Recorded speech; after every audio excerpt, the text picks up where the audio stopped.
Okay, we should be all live now. I have a bit of a different setup this time. It's a much better setup this time. I have two monitors, which is what I used to do. And I have my mic finally all figured out too. Last time I moved it away, and you guys mentioned it's harder to hear me, but the audio is a lot better. So I haven't moved away, so it's not going to be nearly as crackly and bad sounding. But you might need to turn up the volume on your desktop or whatever. Because before, I know my live stream was super loud. Like, I only need to have my volume like here, and I could hear myself really well. I'm listening to music on my own, so it's super loud. Okay, I think that's everything. Thank you guys for joining. This is always super fun for me. I am working on this fire elemental. He's very loosely blocked out as of right now. Let me get the live chat so I can see it. Yeah, live chat's also not on the screen anymore, just because I had to like squish my UI a little bit and I didn't like it. So I've booted the live stream or live talk to the other monitor, so I might not see all your comments, but I'll try my best. Okay. But yeah, here he is. I think he looks awesome so far. As you can tell, it's pretty much not detailed at all. I didn't live stream the progress of this because I wasn't super confident how this was going to turn out. Sculpting fire is hard. I did a bunch of Google searches about like fire and modeling fire, and people just don't do it or they avoid it, which I understand. Obviously, I'm not saying no one's done it, but it's just hard to find references for. Just want to show you guys my artboard I have for this. So this is what this is what I'm looking at my other monitor, other than the live chat, of course. This is used through PureRef. PureRef, so pure as in like pure water, and then ref as in reference. You Google that, it's free. They say make a donation, but you can put 0, which sounds cheap. I recommend you go back and donate something if you like it. It's awesome. You can move stuff around, drag images in, and this is my artboard for this specific monster I'm working on. Here we go. I can put it back over here. And then,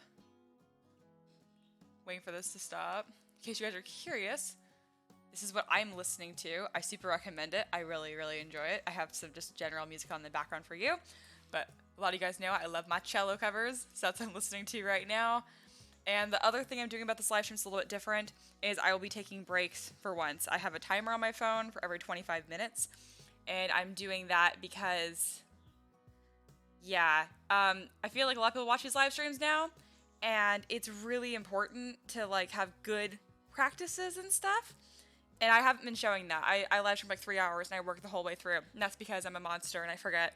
And I've been hurting my wrist and I haven't meant to. So I have a timer for every 25 minutes, and then I'll take a break for 5 minutes, and I'll hang out and chat with you guys in that time. Danielle says, I wasn't very thrilled with the elementals, but man, I'm loving how this model's looking. Thank you so much. I agree. I think a lot of elementals, don't take my words out of context, but other modelers I've seen, I'm not impressed with their elementals. I don't think they look fire. I don't think they look like anything. You have to paint them to look like what they are. I want this guy to be like obviously fire, cracked, molten, and just epic. So yes. Xander's here. Hello. Yeah, I had problems finding fire for sword. Yeah, it's really hard. So I'm doing this the way I want to, not the traditional elemental way. I think that's everything. Oh, the last thing I wanted to cover before we jump into the live stream is my Kickstarter. This has been going so freaking well. I finally shared it on Facebook, the Tabletop 3 Printing Guild, and Reddit. I hate advertising, but I'm like, someone messaged me being like, hey, you're doing that thing where you don't advertise. I had to find this on my own again. I'm like, I'm sorry. I just hate advertising. So I shared that again. Please share it with your friends if you think it's going to be helpful or not. This Kickstarter is a little different because I'm going to keep adding models to match the funding. Usually I don't. Like the other one hit like 11,000 and I stopped at 31 models. But yeah, pretty much every $500 or so, I will make a whole brand new model for this Kickstarter depending where it goes. We're almost through more than half the stretch goals. We just unlocked the Dragonborn Sorcerer. Yeah. So we're getting close to the Eagle Folk Ranger. We're probably going to match all these stretch goals. So I already have a bunch of other cool stuff planned. But yeah, just want to mention.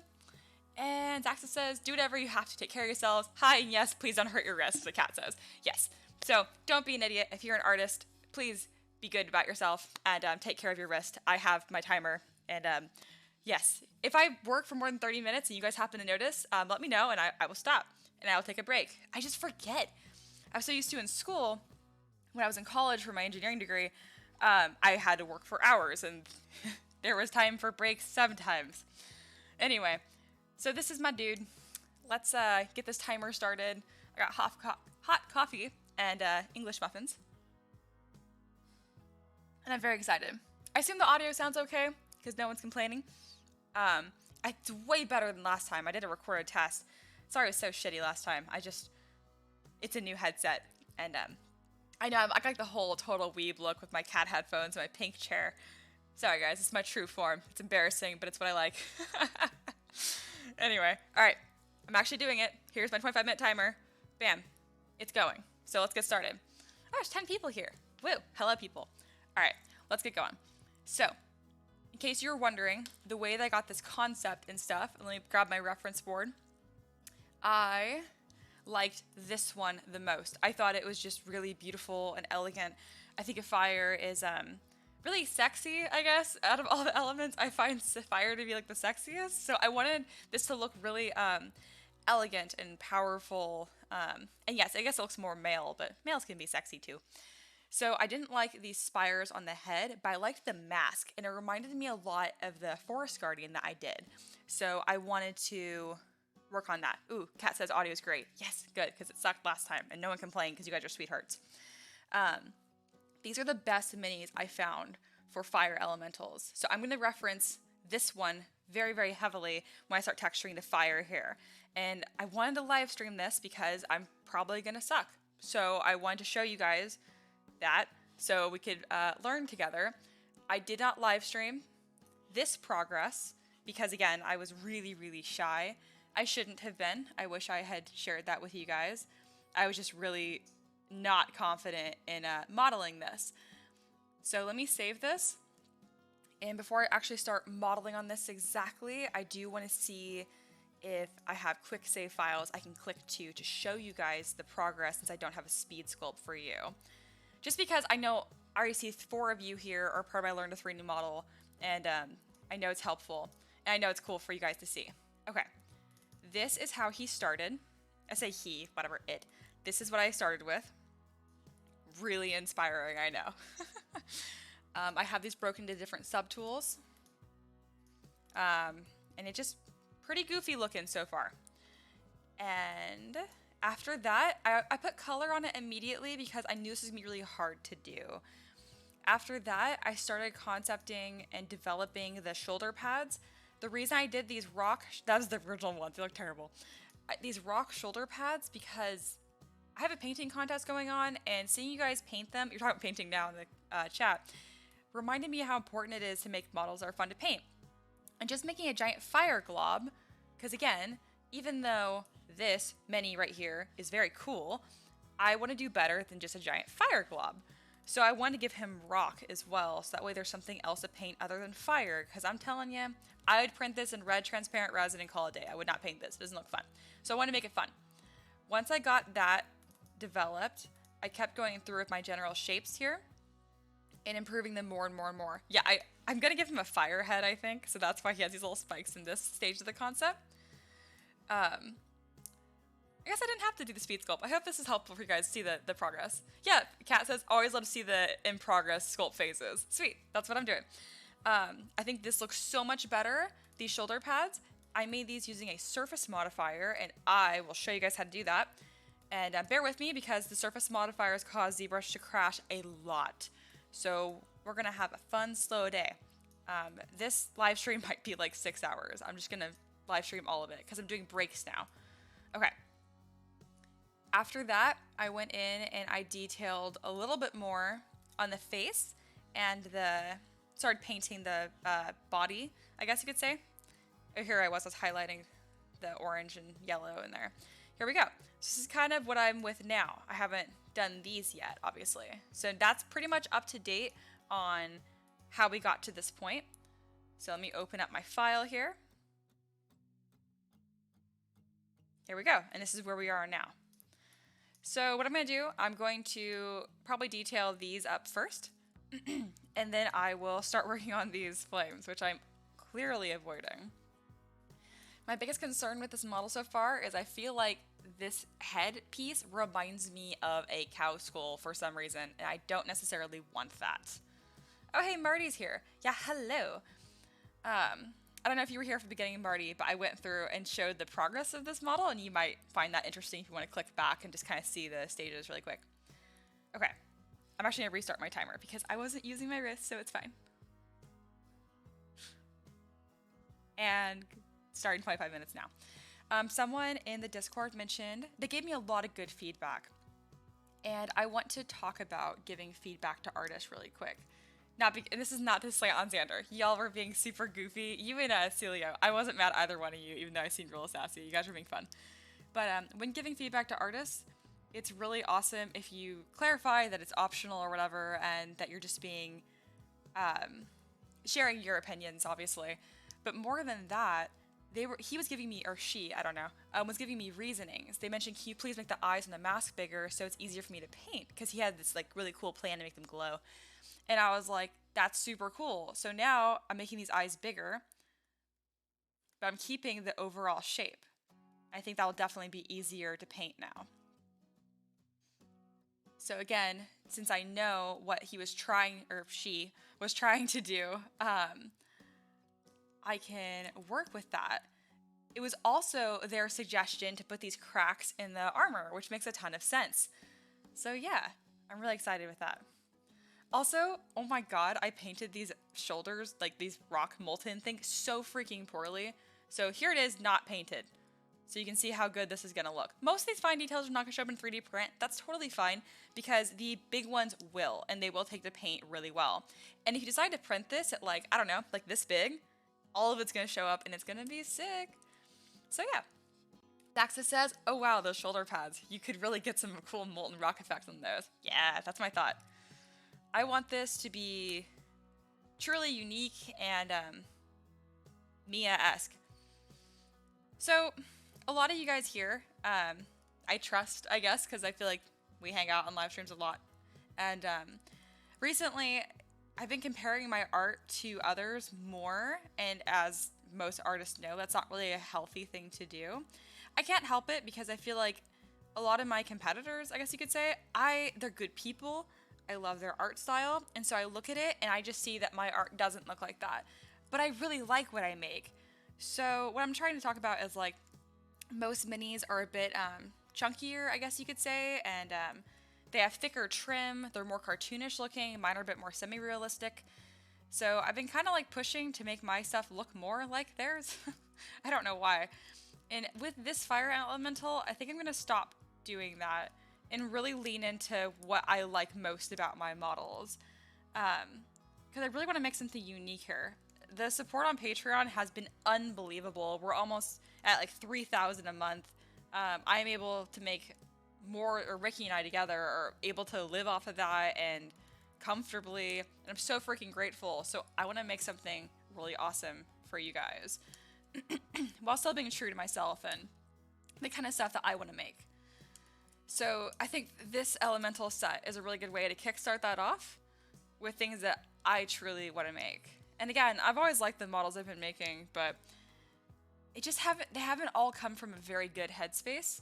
So I'm just trying to work on that. And I'm not trying to make my models even more fragile or whatever, because I know some of them are. But just making them more unique, and I have a very certain way that I like things to look, and leaning into that more. I think it's gonna just be, expect more cool, unique stuff is the best thing I can say. Which I know I've already been doing that with my, what was it? My like peacock griffin was super weird and unique and stuff like that. But I want to do even more stuff like that. Like the fur bog I made for my all-female Kickstarter. I think she's so freaking cute, and I want to do more stuff like that. It's hard to find, and it's unique. Zach says they're unnaturally thick. Thick with two C's. Yeah. Which I don't mind to an extent. But, I don't know. I like how delicate my miniatures look. And I want to do more of that. Same token, I also want to do more curvy models too. I haven't done a whole lot of those.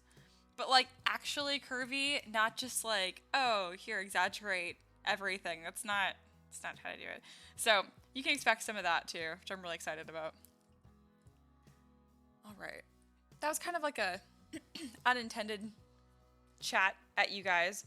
But yeah, I just want to share that because, I don't know, these live streams are super cool and they're fun, and I know a lot of you guys tune in to hear me talk about stuff that I don't otherwise. And because there's a lot of artists in the chat, I see you guys, and I just want to encourage you to do your own thing.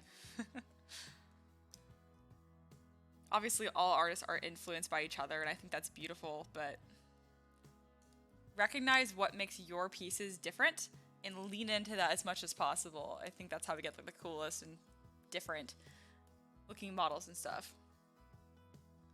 All right, so I'm gonna paint up this a little bit. What I did is I made sure it was thicker. I didn't do it a super like fancy way. I could on ZBrush, but I forgot to keep my polygons in check. So I just masked it and just pulled it into the body. I want to make sure that these look like rock and they're sitting on his chest. There needs to be a significant difference between him and these like rock plates. Otherwise, you're not gonna be able to paint. It's gonna be like part of his body, and it's gonna be really hard to do. All right, so I'm gonna go to my poly paint brush here and change it from dots to drag rectangle. So now when I grab a darker color, I can get these like really nice gradients with like a drag of a pen. I don't know why I couldn't say that. Like always, please ask me questions if you're curious, like what I'm doing, how I'm doing this. I find it really fun to answer your guys' questions. Ew, that scared me. It's because don't knock down the door and ring doorbell. So I was like, oh my god, it's probably a package. Luckily, Ricky's getting it. I'm very easily spooked. Okay. Someone we know? Oh, it's just some advertising stuff though, so we're just gonna ignore that. Did they have a clipboard and everything? Yeah. I'm just gonna ignore them. Yeah, they walked away. Girl pauses.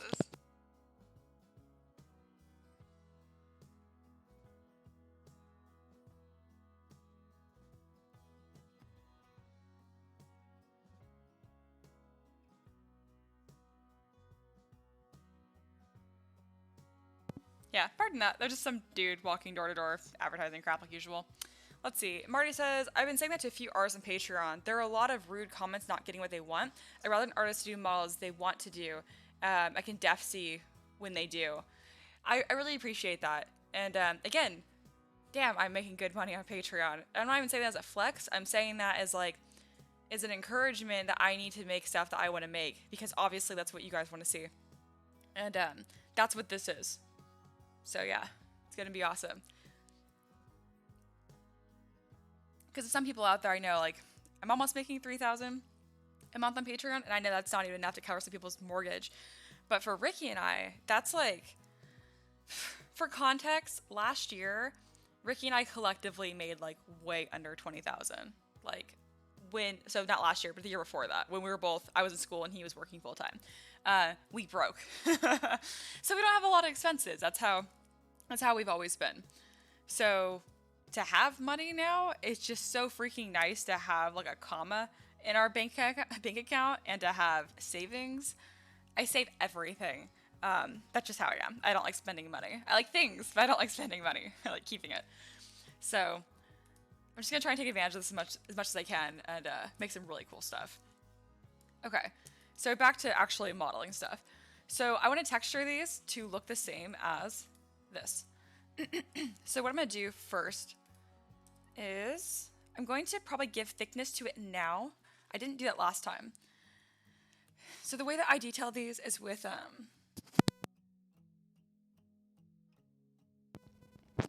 surface modifiers. Yeah, I'm glad I can mute this anytime, so I don't just cough into the mic at you guys. Anyway, so I'm going to try and make these a lot thicker, and then I'll put these surface modifiers on there, and I'll show you guys how I do that. Alright, so I'm going to go in with my ZBrush brush. Keep this really low res. Let's see if I can figure this out. I've been getting a lot better at my ZBrush brush. Oh yeah, there's multiple subdivision levels. I don't want that. Oh my goodness. There we go. Okay, so I definitely don't want to extrude just one. It's on single poly, so I'll go to polygroup all. There we go. That worked exactly how I wanted it to. Hoo hoo hoo. So now I have these pieces looking exactly how I want them to. And now I'm going to turn off my wireframe by holding Shift F, and I will divide this. Ooh, it's getting a nice little trim on that too. That's very nice. Very cool. I'm going to pull it away from the body a little bit more, again, just to make it easier to paint.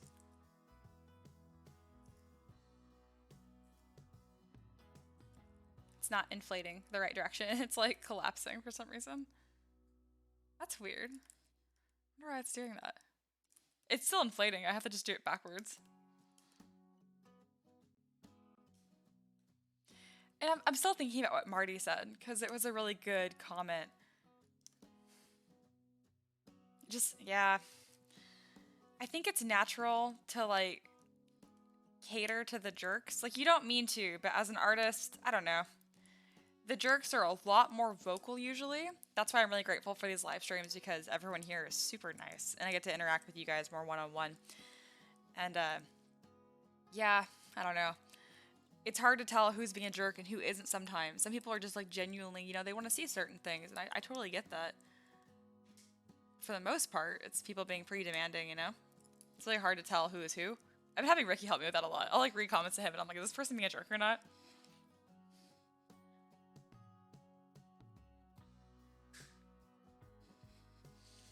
Alright. This is looking real nice. I'm gonna save this fire elemental, because it's probably gonna crash, because it gets real upset when I use surface modifiers. Alright guys, this is the cool stuff. So go to Surface under Tool, and then click on Lightbox. There's this beautiful alpha right here that is literally what I need. You can make your own alphas or textures by going, just looking up like rocks, rocks on just Google, and then grabbing what you like. Alright. Ooh. Kat says, probably your normals are flipped. That's the usual reason you get inverse inflate. Tools, display properties, flip. That's got to be it. I was just in display properties. I clicked double. I probably clicked both of them by accident. I will check that out right now. I'm just going to click flip. Flip, flip. Ooh, that's interesting. I can look at it. Interesting. Oh, I'm clicking on the wrong thing anyway. Here. Because I have this texture applied to it, that's why. I meant to put it on these guys. There we go. Oh, that's interesting. I kept clicking flip, so now I don't know which way is which. Here. Now click flip, see what happens. And now it's working like normal. Kat, you're a queen. You're the best.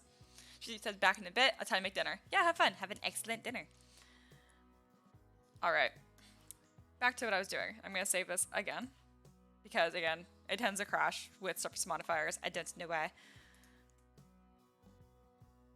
So going to Surface, and clicking on this. So it looks really bad, obviously, but believe it or not, I managed to make... oh, my voice is so screwy today. Managed to make this look like that. So I'll try and show you guys how I did that.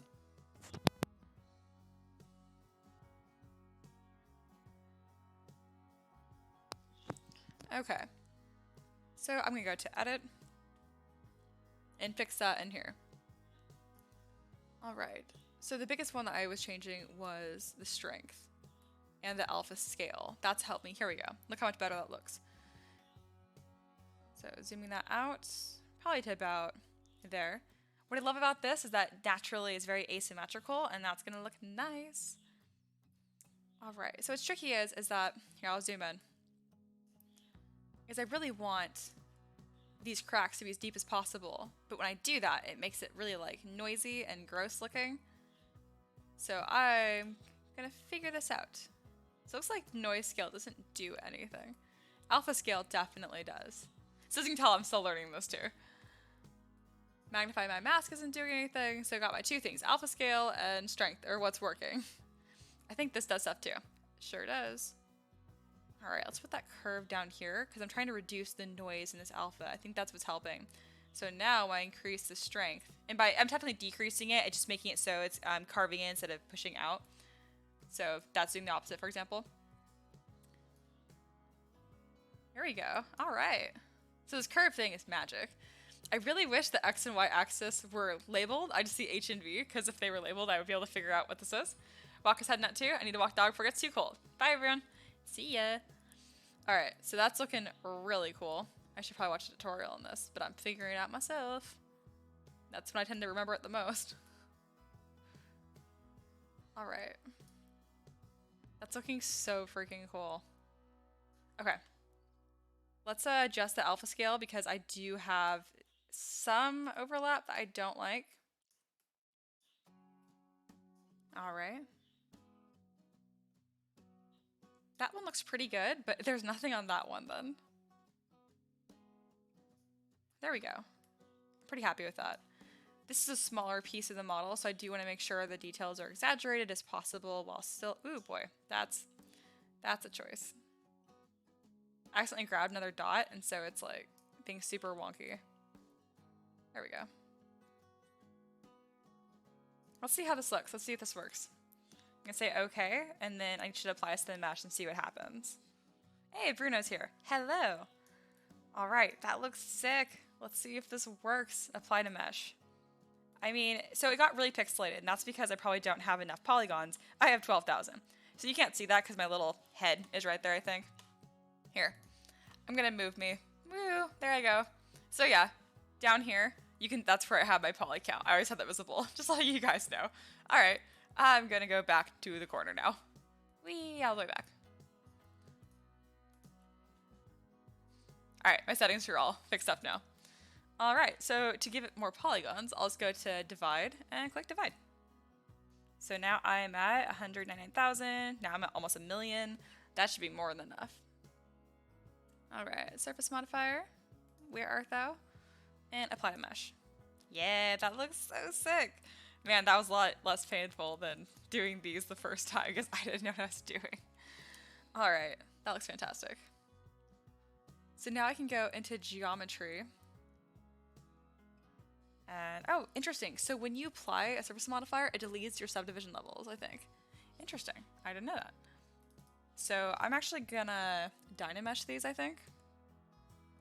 Oh no, I just selected on the wrong ones. It does not delete your subdivision levels. I was just clicking the wrong thing. Here, so I can lower the resolution, and it still looks really nice. This is the before, this is the after. That's good enough, honestly. I don't need it to be almost 1 million points.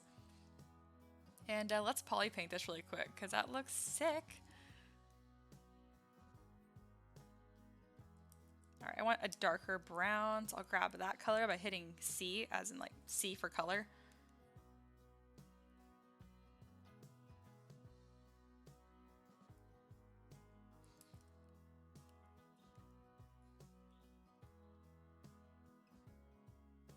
Alright. That's looking pretty good. Bruno says, wow, how's the progress going? Pretty good. I'll zoom out so you actually can see it. But here we are. This is how he's looking. The only thing I've really done on camera so far is detail these little dudes. That ab pieces, I guess.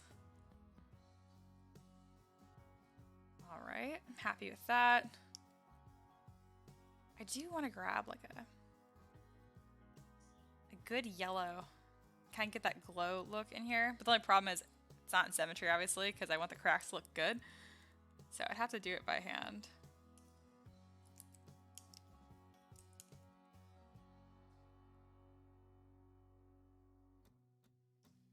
I'm gonna do this really quick. So I think obviously this will look much better when there's actually red in it. So I'm just kind of doing a test. So the insides I know should be a bright yellow like that. And the only reason I know is because on my art reference board I have this one right here that I'm looking at to get an idea of how to paint this. So I need like a really dark red on the edges.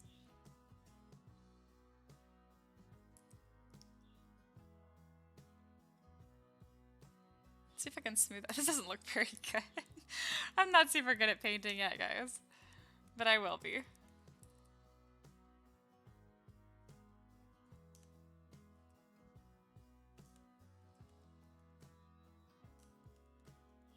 Alright.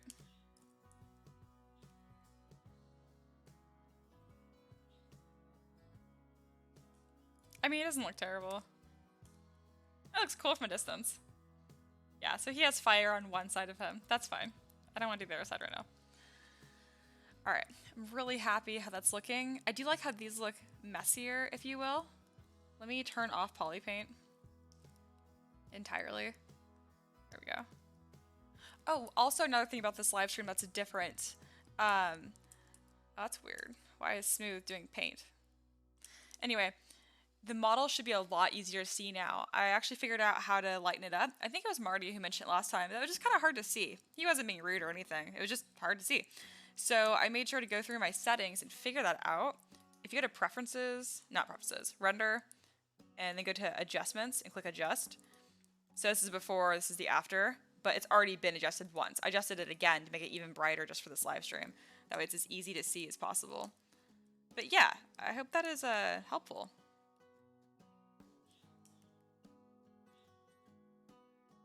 Definitely made it easier for me to see what I was doing, which is always helpful. Alright, I'm just gonna kind of smooth these out a little bit because they're a little too rocky for what I really wanted. Just looks a bit too dirty, I think. For instance, I like the lava type armor. Yeah, thank you. I think it's gonna be super sick. I'm so excited to see people paint this.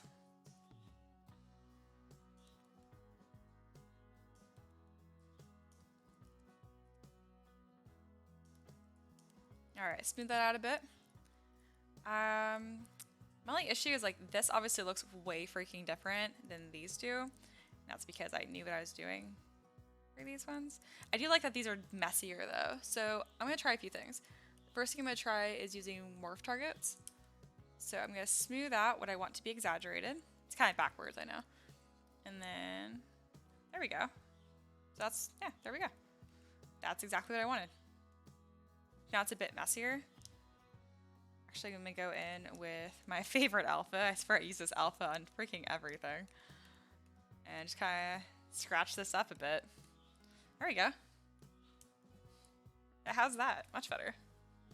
Marty says, looks much better. Yeah, I'm glad. I'm assuming you're talking about the UI and stuff, not just the thing I was working on. Either way, thank you. My hair is like really fluffy today.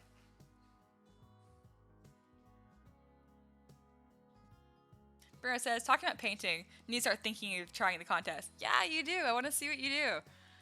I don't have a ton of submissions yet. I think it's under 10 for sure. So, like, you guys have a really good chance of winning.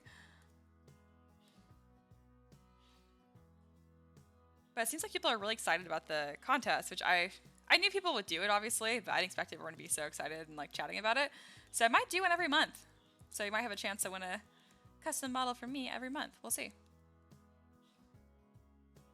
So I'm smoothing this one out. I know it's making it look not as cool, but I want it to match these other ones, so. All right, I'm gonna do a drag rectangle with this as well, so I have a little more control over how these are placed.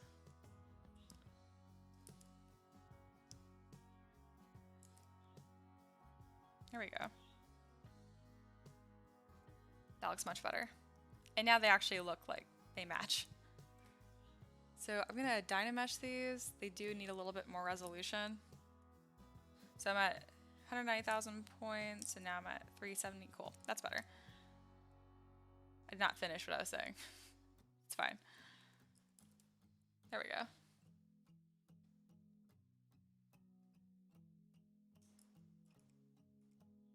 All right.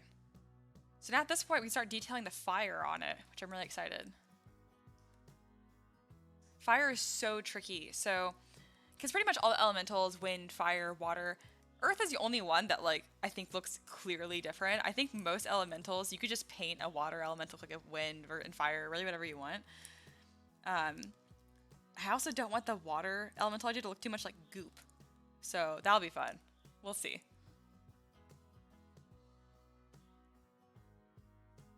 All right, so his head's really funny looking. I'm gonna go ahead and divide it.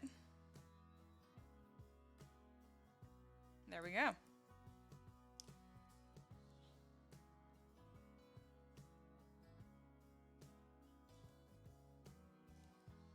So in case you guys are wondering, what makes like a model like this look really tough usually is just giving him like really big back muscles. If you give him like a little skinny neck, immediately it looks like so much more, I don't know, weak.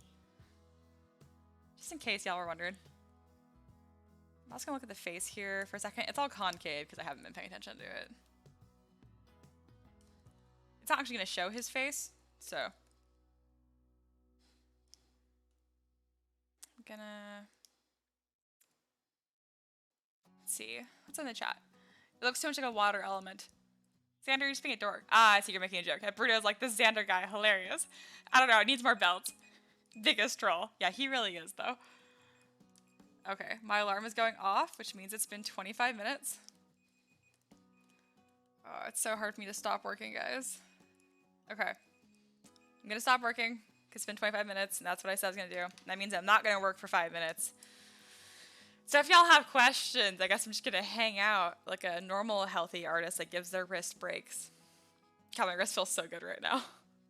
So, early onset things like carpal tunnel is like tingling in your wrist, cold sensations, general pain and aches. I've had all of those, so I'm getting better now, I promise. Like, I'm gonna set alarms like this. I'm gonna be good to my wrist. So yeah, it's 5:02. I will hang out till 5:04. Bruno says that trapezius muscle, it's pretty interesting. Yeah, I think it's pretty jacked on this. Like, it's wrong overall, but oh my goodness. Traps are so complicated, guys. Zaxa says, I imagine fire elementals as having sharp curves, water elementals as having rounded curves, and air elementals having sweeping, spirally curves. But yeah, pretty similar. Honestly, what you had said there was so freaking helpful. Like, it was simple, but made a good point.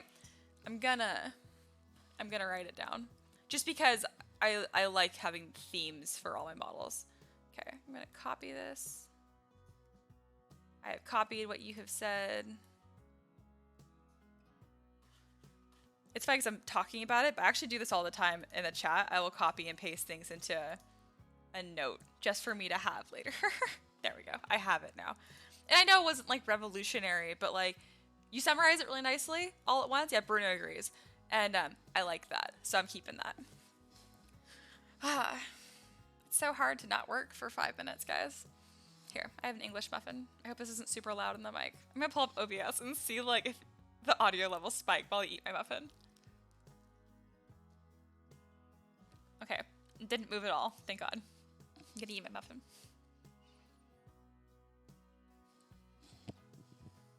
There, move my microwave too.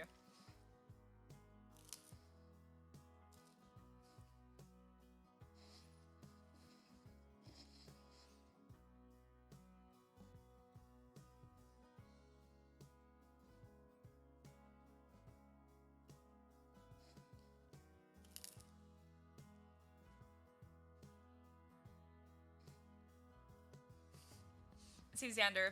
Here. I see Xander says it needs a sweeping snoot. Snoots! I love it. You guys are so funny.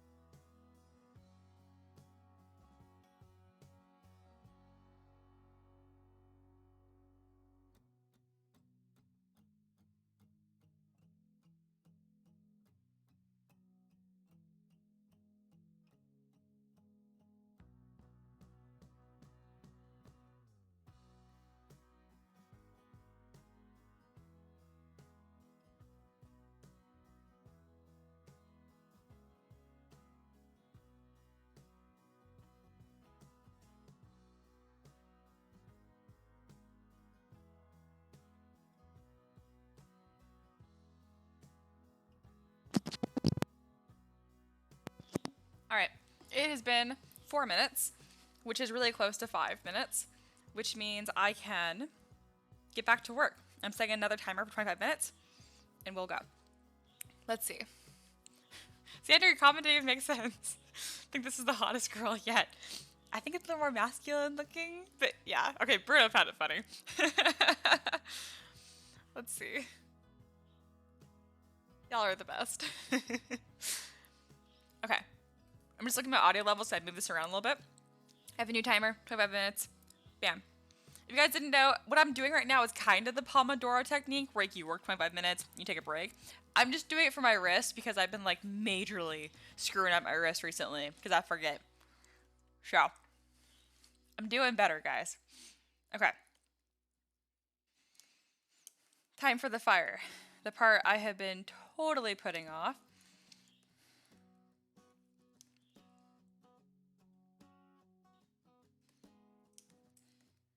So it's only 5,000 points right now. Let's see.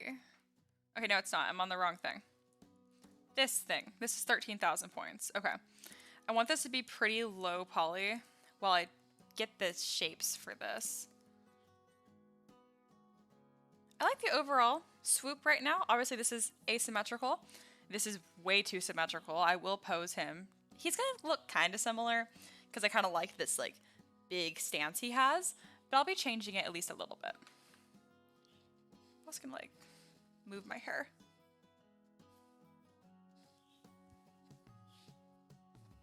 There we go. It's like fluffing up. It's like tickling my chin.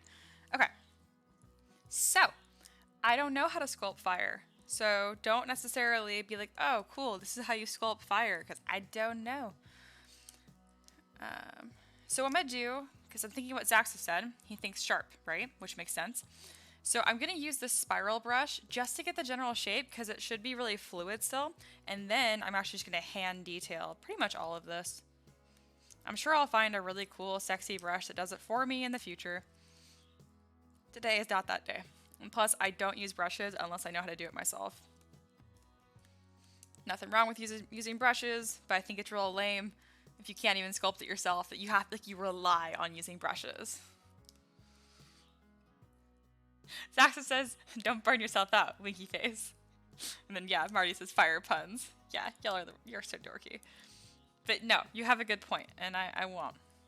I will be good to my wrist. I kind of need it. Alright, so that's going to be a cool little like flick of fire right here. Balance this side out. Making another flick right here.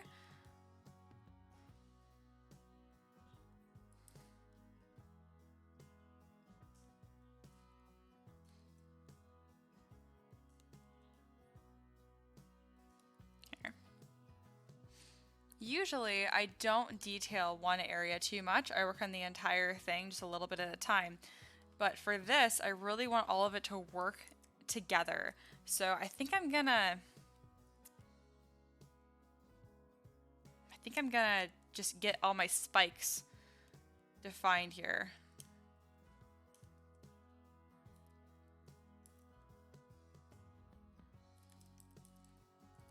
I think there's a brush that should help me with this. It's called a snake hook. Yeah, that should be really helpful for this. Yeah, okay, I love how it doesn't poly paint. It just does whatever the hell it wants, but that's cool. Here, there we go. I said the press C. Yeah, I think that should be cool. I want to make sure I don't put them all on the exact same line like this though, because that's gonna look dumb. Let me get my fire references up again. And again, if there's anyone new joining, just letting you know, I don't know what I'm doing. I don't know how to sculpt fire. This is just me doing it live for the sake of someone maybe learning from my mistakes, or I make a breakthrough and I can share that with you guys. I'm definitely gonna make sure I go through and like inflate these so they're not just like these tiny little fragile spikes. But I am pointing them all upward, so I mean, it's gonna be supportless from this part, so I mean, it's okay. So Xander says it needs spiky swoops for flame. Yeah, I'm working on it. And then bearded flannel man. That's a great username.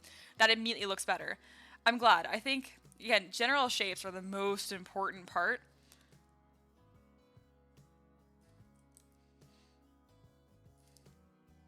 And in this case, this is what it's going to be. It's fine, they're not even detailed yet. This is really going to come to life when I explore more of this fire shape. That sounds so like artsy. I explore the fire shape. Whatever. You know what I mean. It's gonna be cool, guys.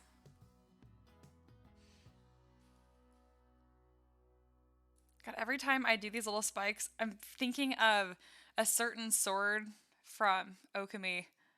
I don't know what it's called. I can't remember what it's called. gonna pull it up. It's not even fire, guys. This is so off topic. I'm sorry. But I have to see what this is.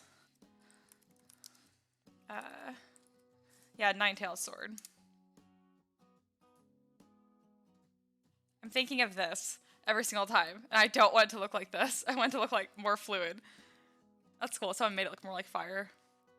But that's what's in my head right now, just in case y'all are wondering. By the way, that is a fantastic game, so I highly recommend it. Wolves have always been my favorite animal. So growing up, when I found there's a game that you like paint and you're a sun god that's a wolf, oh, it was so cool. Alright. I think it was made by Clover Studios, and they went out of business like right after that game, so nothing else came of it really, which is kind of a bummer. They made Okamiden, which is like a spin-off on the DS, but nah. It wasn't as good. I didn't even play all of it even, because it just wasn't nearly as like magical and cool. Mari says, nice, liking that. Thank you.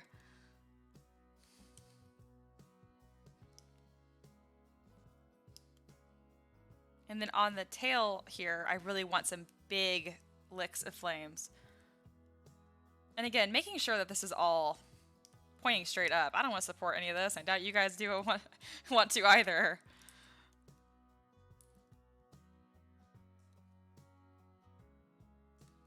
I gotta say, this is a lot easier than I thought it was gonna be. I'm not saying this is like, ooh, I'm a fire master now. But like, Jesus, why doesn't anyone sculpt fire on their minis? I couldn't find like shit for references. And I searched, man.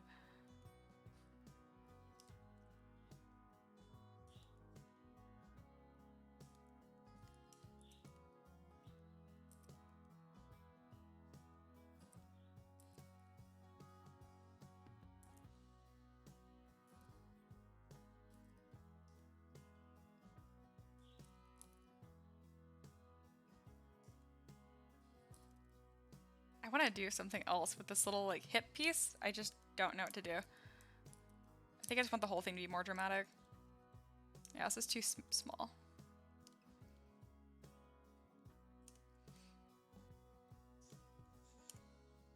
There we go. I'm gonna do like a big flame right there. This is gonna be so freaking sick, guys.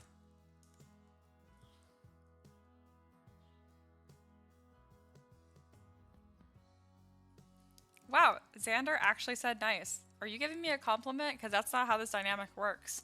You just criticize. That's what you're here for.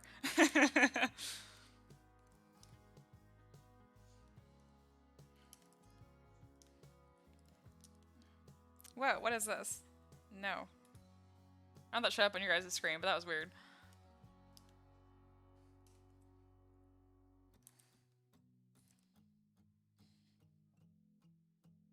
Bearded Flannel Man. Again, love that username. It says flannel sword on the hip. Maybe. I wasn't really planning on giving him weapons, but like that could be pretty cool. Marty says maybe have the flames curl around the waist. I do like that. My plan is just to make sure this is as seamless as possible. Because I don't want to make it look like he's wearing like a little skirt of sorts. But I get what you're saying. Here. I think you're right. I think this is going to look cool. Why can't I grab that piece?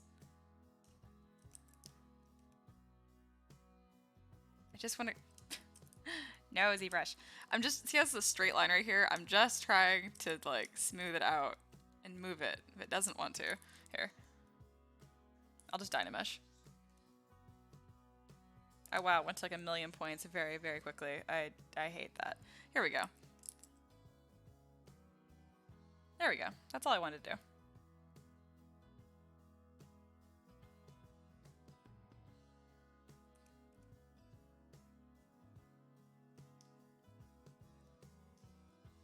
And just like a quick little shout out to all my patrons, because that's pretty much everyone who's watching. Thank you guys so much for voting for this theme and just being generally super enthusiastic and pleasant and amazing. I know I tell you guys I appreciate you all the time, but I just gotta tell you constantly because I appreciate you so much. Like, honestly. You guys make it so much freaking fun to do what I do. Like, I already like what I do, but I wouldn't live stream if I didn't like any of you. So, that's for context.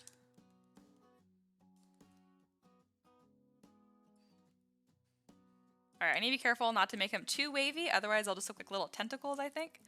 So let's keep these main shapes pretty strong here.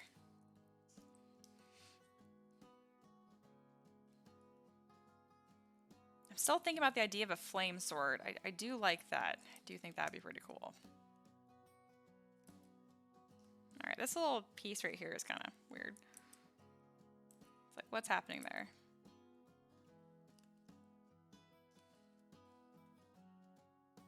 It's not very often that I model things like this that are completely non-symmetrical, and it's really fun to do. Because, you know, I model people usually, so, you know, they have 2 arms usually and 2 legs. So everything is the same.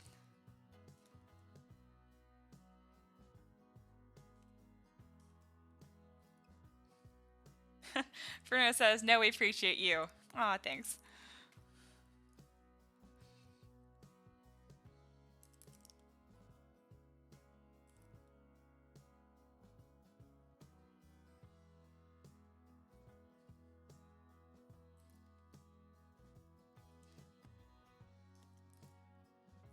Okay, having like 2 of these on either side I think looks bad. So one of these has to go. It's gonna be that one.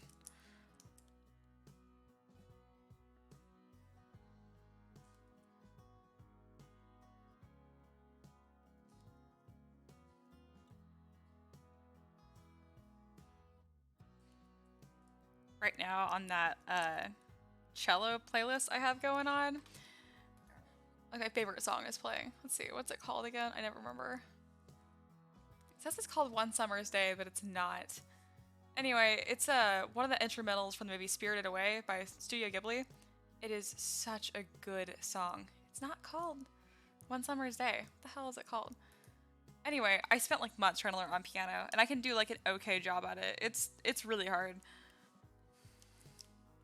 I don't play piano nearly as much as I used to, because now I do this all the time, but that's a-okay.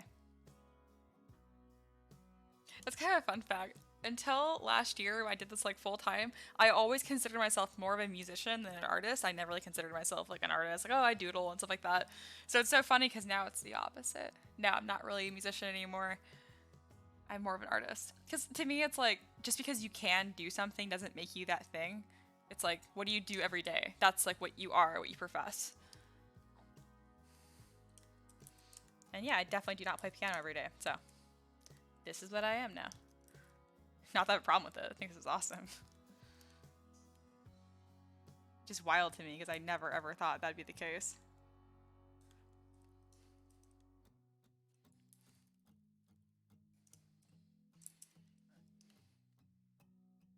This is looking so cool. I don't totally know what to do on the front right here. I'm gonna try and give it the same treatment I did on this side.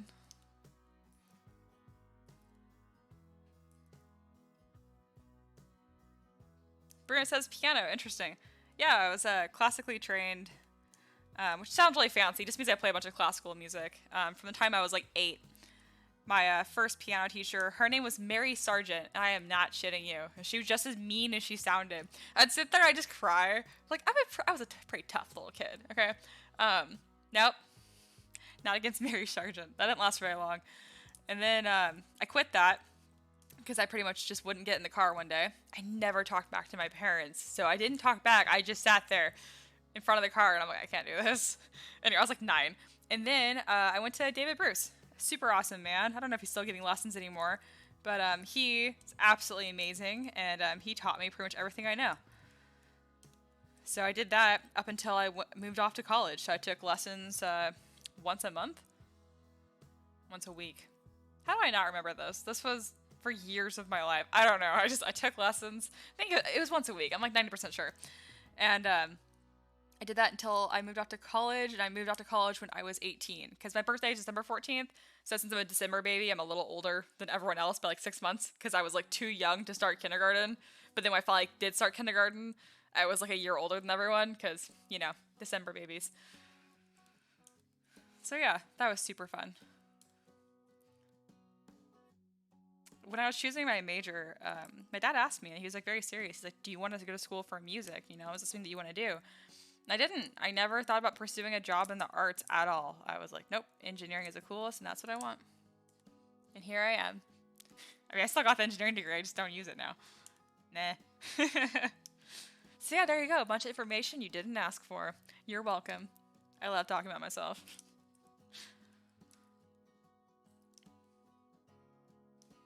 I do not like the very bottom of it. Like,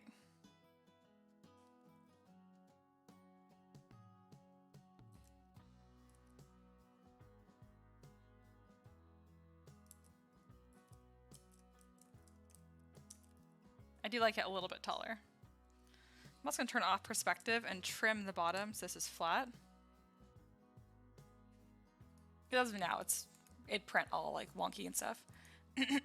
Excuse me. There we go.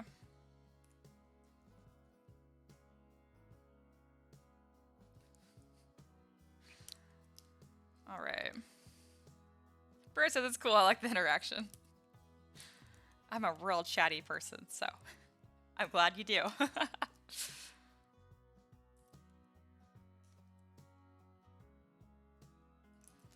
All right, so the problem with this mini so far is that it doesn't have a very good silhouette. And what I mean by that is it doesn't read very clearly.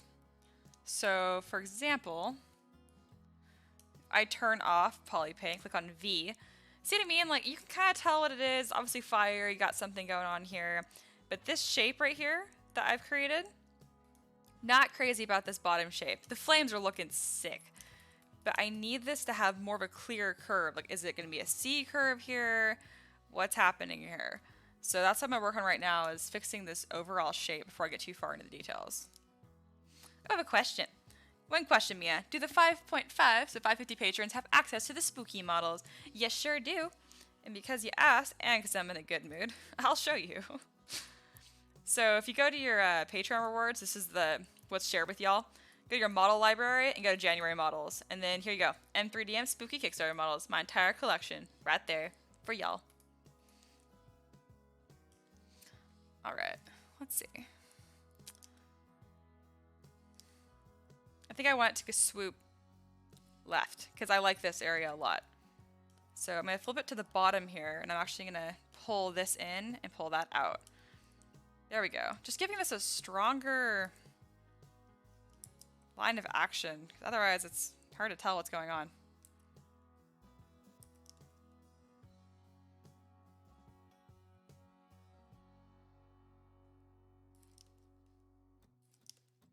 Being careful not to make it like too thin where it connects to him.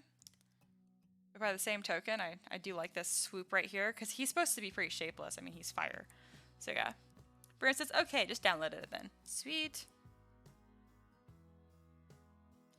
So this is kind of off topic, but I thought it was really funny. So when people delete their pledges, right, they can leave exit surveys. And there's one of the options that says, I didn't like the rewards that Mia K provided me. And I don't get that very often, so I was like, oh no, like, who said that? It was a $1 patron. I felt so bad for being so snotty, but I'm like, boo, you don't get anything. You get access to like a couple decorative bases, and like, that's it. What? There was nothing not to like. The $1 tier is like just a tip jar. So I thought that was very funny. I thought I just want to share that with y'all. Because I do read the exit surveys. I take like half of them seriously, just because I focus more on people who are still giving me money, you know? Like, usually their opinion matters to me a bit more. Because if someone's really upset about something, just message me. I'll fix it. Xander says, don't give him too much swoop. Yeah, I agree. Like, I'm trying to find a good balance here. I do think this looks better than this did, for sure. But I do kind of like that this is, like, billowing under him. Yeah, I don't think I'm going to do a whole lot more than that. In this part, I'm going to bring closer to him. Otherwise, it's like going to be hard to put him on a table. I haven't decided how big the base is going to be. I have no idea how big the smile is going to be, guys. I mean, you can scale it to whatever you want, obviously. But I'm pretty sure the base on this boy is going to be like 60 millimeters or something. It's going to be big. So I decided to bring this up right here so it's a more connected line. I'm trying to give them the motion like he's moving across the table from left to right. So as he's moving, he has like a burning trail behind him, essentially. Let's see. Zaxa says, ooh, I like that. And then Bruno says, yeah, understandable, but $1 not liking the rewards, probably a troll. Probably. I just thought it was funny. And I know it's snotty, but I was just like, boo, forgive me $1 one time. Like, even leaving an exit survey, it's like, I'm not going to value your opinion, which sounds horrible, I know. It's like, so we have to give you money for us to value your opinion? Honestly, yes, like to some extent, because someone that's given me $100 over the course of like 2 years of supporting me, they've seen my work, they understand what I provide and stuff. So if they're unhappy, I'm like definitely gonna listen to them. Like, oh, okay, what'd I do? I messed up on something. Let me know. I've had someone do that before. I can't remember what it was, but I definitely made an honest mistake, and I was like, you know what? Yeah, that was not cool of me. That is totally fair. I can't remember what it was because I fixed it like immediately. I don't know. The whole point of that, just like, I do make mistakes. Xander, 1 out of 10, not enough belts. I know. What am I doing? I'm not even a real artist, Xander.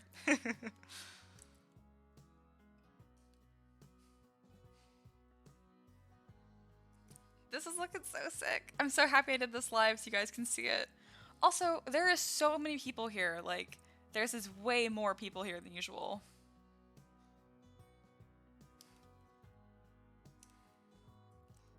Let's see. So yeah, sorry. Thanks for everyone that's here. That was the whole point of saying that, because I was like, hey, it's cool. Let's see. Bruno says a snake-like shape's probably nice on this. Probably. That's kind of what I'm trying to go for here. I don't know if I'm succeeding. Let me just push. Here, I'll turn on. If you click V on your keyboard, V as in vibrato, that's what came to my mind. It gives you the silhouette. It makes it all black. So this can be really helpful. So yeah, I think I need to push. Also, I can see a little thumbnail up there.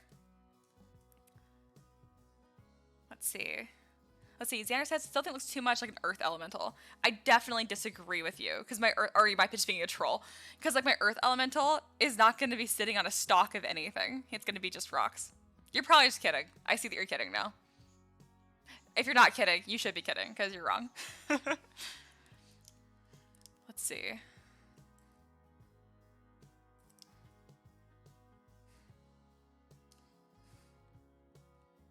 All right. I'm just going to round this out a little more and lean into, like, Bruno mentioned like a snake shape would be really nice, and I totally agree. I think it was Bruno anyway. Yes, it was Bruno.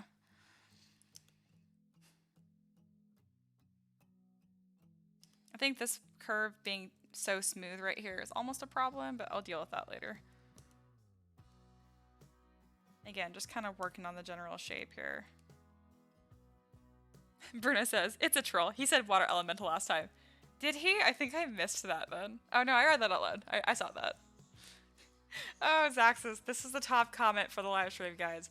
0 out of 10. Not enough snoots for boops. You win. You've won, Zaxxas. That is the best comment. So, I know I have these really dorky, like, very weave headphones. They're so cute. They're cat ears. But apparently, I can put things, like, on, like, a button keypad. So if people say things, I don't know. I'm like, hey, go you. They'll, like, flash, which I think is so cute and dorky, guys. I'm going, like, full... What is it? Like, the typical streamer girl stereotype. It's happening. I can't help it. Bearded Flannel Man says, probably something for later in the sculpt, but having it pull a weapon, maul, sword, maul, sword, or mace out of a base fire would be excellent. Oh my god, that'd be so cool. So I'm thinking, like, you know, like a lot of classic, like, medieval lore being like pulling a sword out of a lake, right?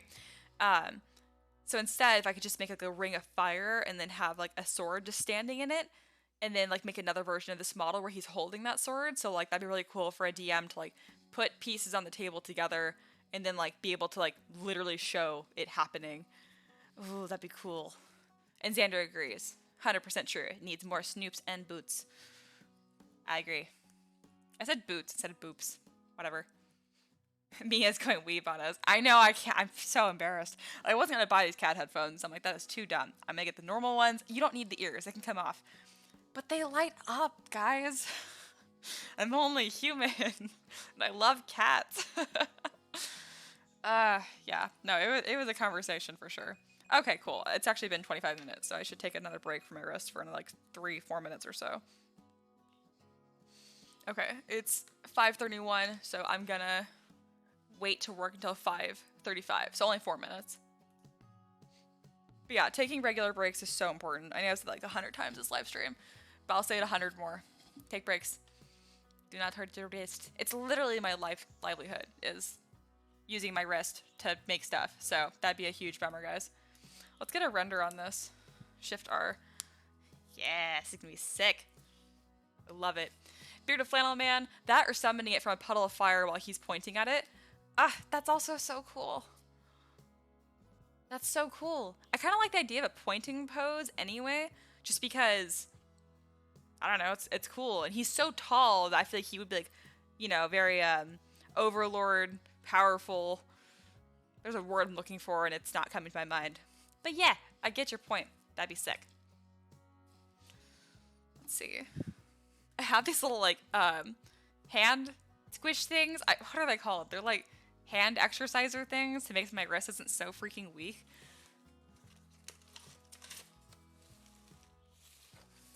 I found it. These things. So I'm gonna do this in the meantime. You know me, flexing, working hard. Just to give my wrist a break right now. But other workout is fine. That's enough of that.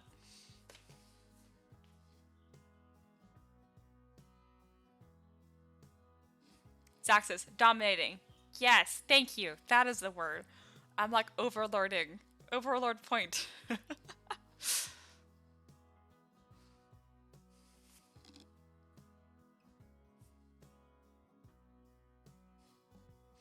Let's see.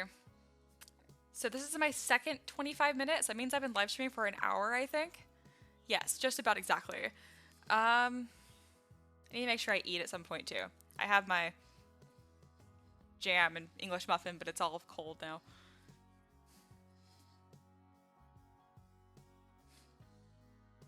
That might be. I'm just massaging my wrist out.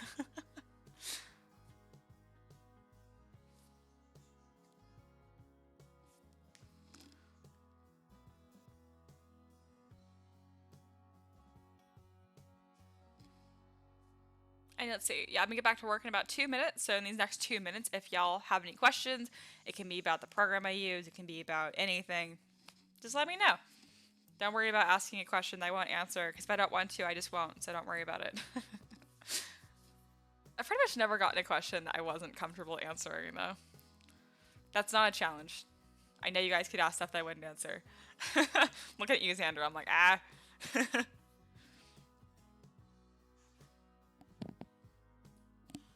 See, this is Lenovo Vantage. What is this even for? Go away. All right.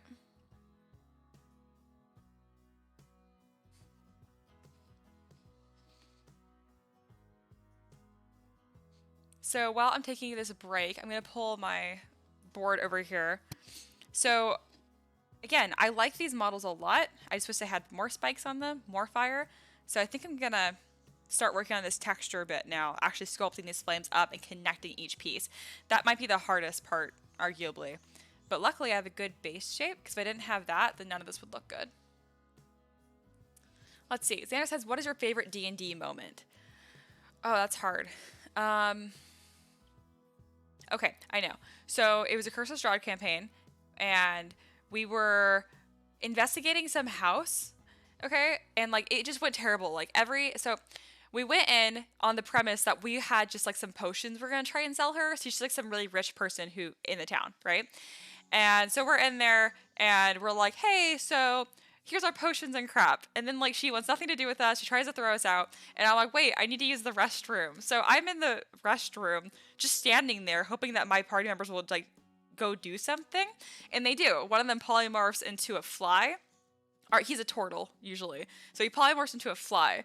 And long story short, one of the maids checks in and he ends up losing the polymorph and he becomes a turtle again. And then he crushes this poor maid pretty much to death. And then we're freaking out because all of the people in my party are like really good. They're not evil at all. So we're trying to like revive her. And it's just a complete mess. It was such a disaster. But that moment of when like he becomes a turtle, because he's like a fly and she like swatted him, I think, or something like that. And so it killed him. Yeah, that's why. So he became a turtle again. And it was just so funny because the character was just so distraught. This probably doesn't sound like a great moment. It's so hard to retell D&D moments that sound epic, but it was super funny and just like pure chaos. This poor maid, we all felt terrible.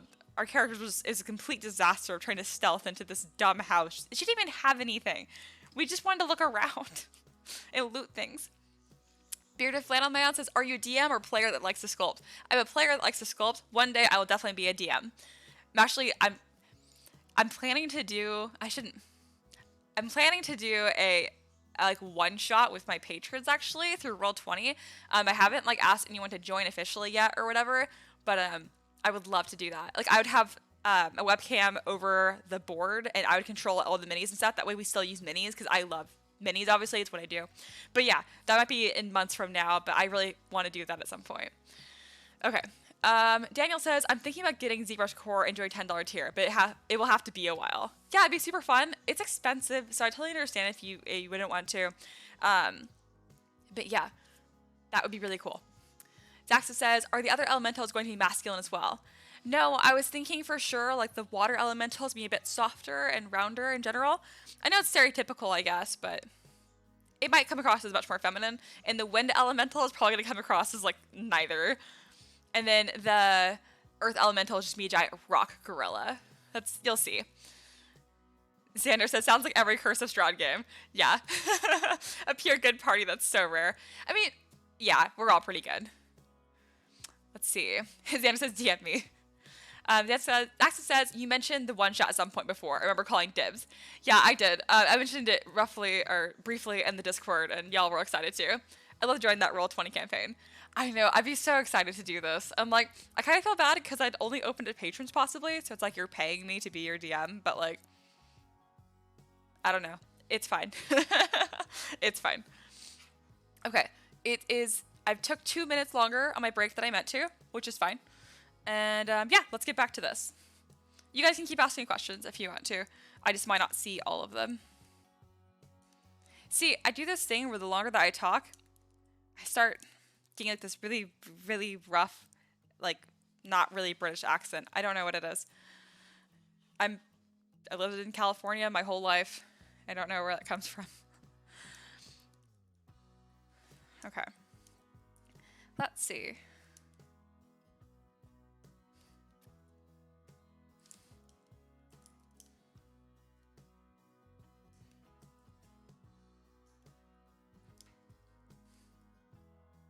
Just going through and making sure none of these are too thin. I'm really, really happy with how this is coming out. It's doing much better than I anticipated.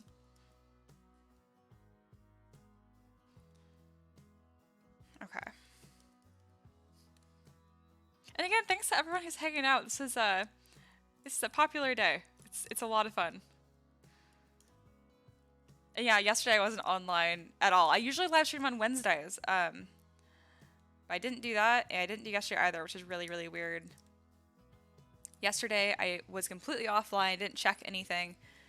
I only checked once in the morning, and it was so hard for me to not check things throughout the day and answer emails. It was a challenging day, but it was good practice. All right. Bearded Flannel Man, don't forget to reset your clock. Thank you so much. Yes.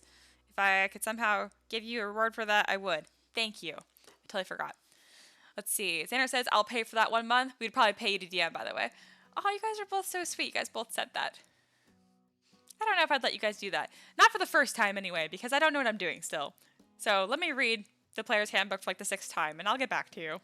Ooh, hey, someone new. Dark Jada 9000 says, what drawing tablet are you using? It's actually not a drawing tablet. It's the Yoga. It's this dumb, expensive, over-the-top. You do not need this. Lenovo.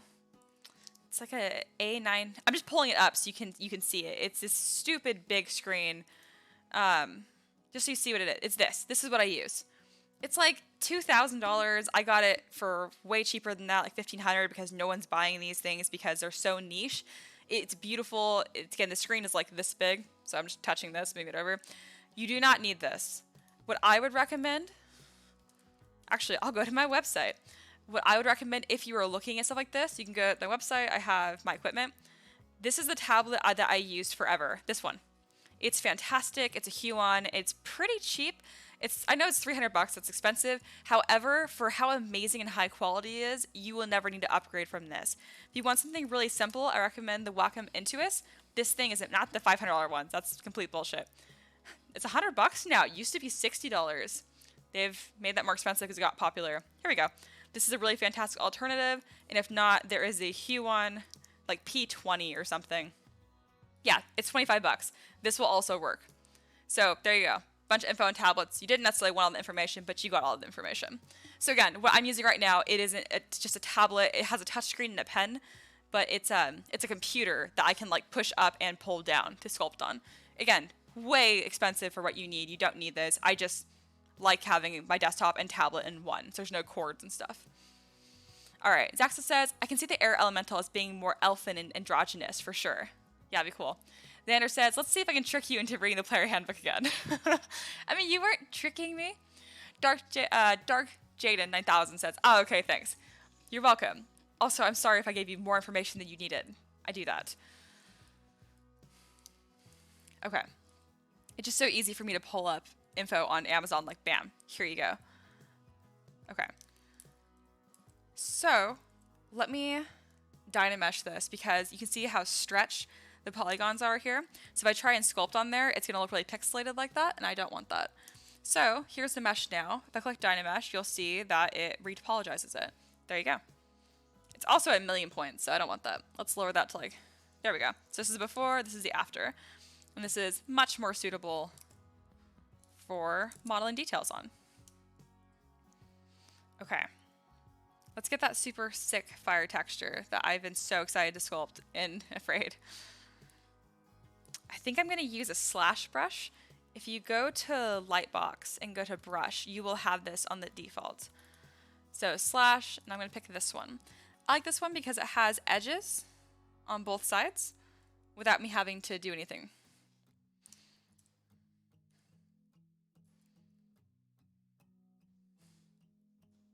I'm also going to lower the intensity. And let me look at my reference really up close right now.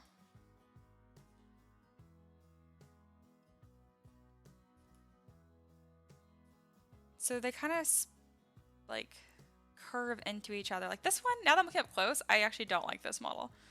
Oh god, if you know who modeled that, please don't tell them that. It's a gorgeous model, it's just not how I want to model fire. I want to do better. I like this because there's small pockets and stuff. I need to be careful what I say on live streams. I'm gonna get myself in trouble. See, I like this because there's two different ways how I painted it, and it's the same model. You can really, really see on this one. Okay.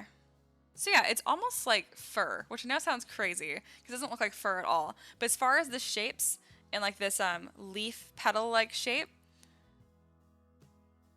okay, I think I got it.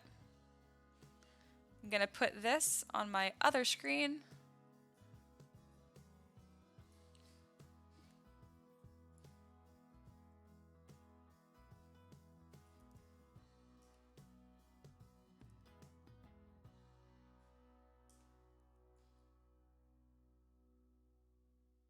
Here, let me start somewhere higher up so I can actually move down the model. Because starting right there is actually kind of tricky because I run out of space very quickly to like practice this shape.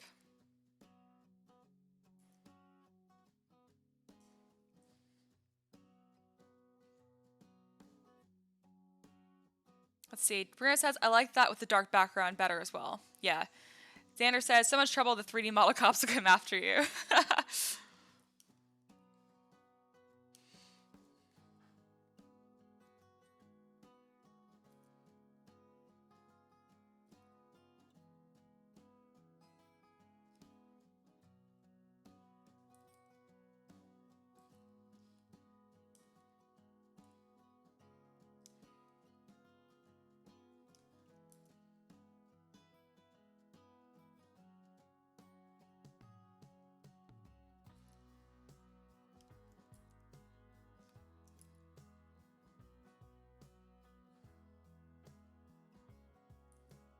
Oh, it's weird. I can do it in complete pitch black. I don't want to do that.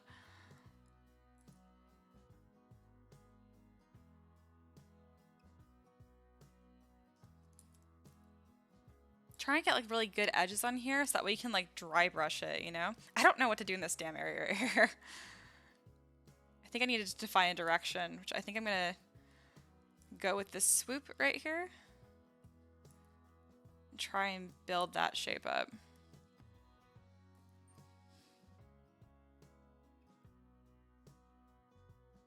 Let's see. All right, another question. Also, I have the Hue on Canvas Pro 16.2. Yeah, it's fantastic. I've been thinking if I should buy a laptop tray, Velcro mount, and put it on a stand for it. What do you think? Oh yeah, no worry about the grabber. Sorry, I totally butchered what you said anyway. Sub, by the way. Oh yeah, thanks for subscribe. I totally forgot it's a thing. I'm supposed to like tell people to do that. Whatever, subscribe if you want to. Yeah, as far as picking on a stand, so are you sculpting with it completely flat right now? Because I definitely recommend you having it tilted up some way. So that's what you're asking? Definitely. I super recommend that. Just a lot better for your wrist, which obviously I am also trying to do better myself on.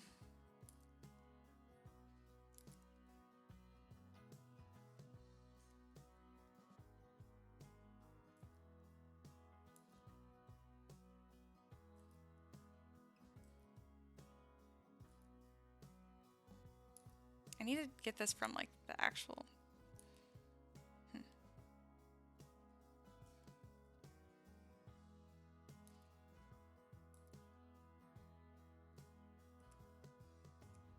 I think that's looking better. I don't like what I did here. That doesn't make any sense.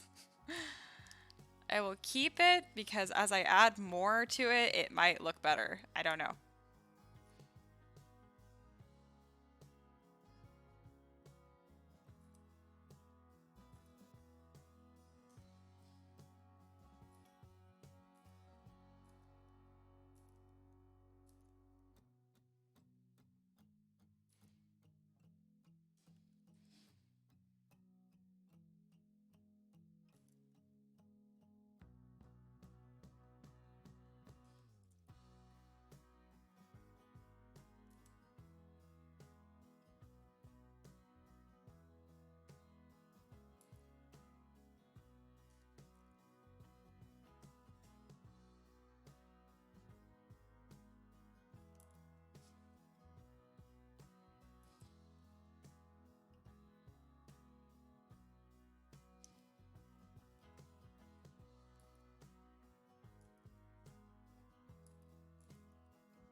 So now I'm going through and adding more details on these arced lines I have. And it's actually really helping me to be able to tell where to add the small like detail flames.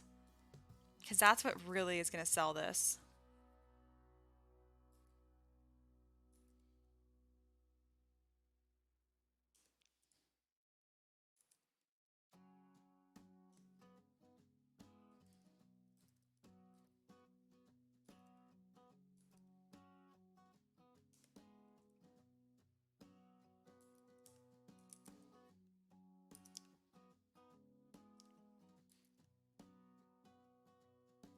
Okay.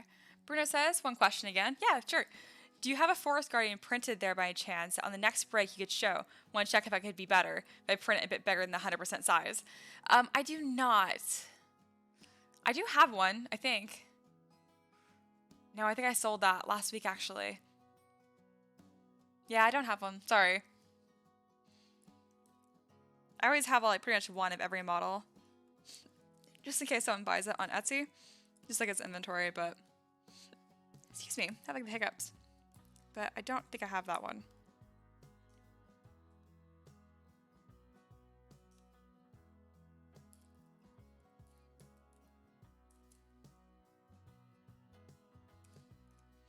This totally looks like fire. Oh my god, guys. Yes! So happy with this.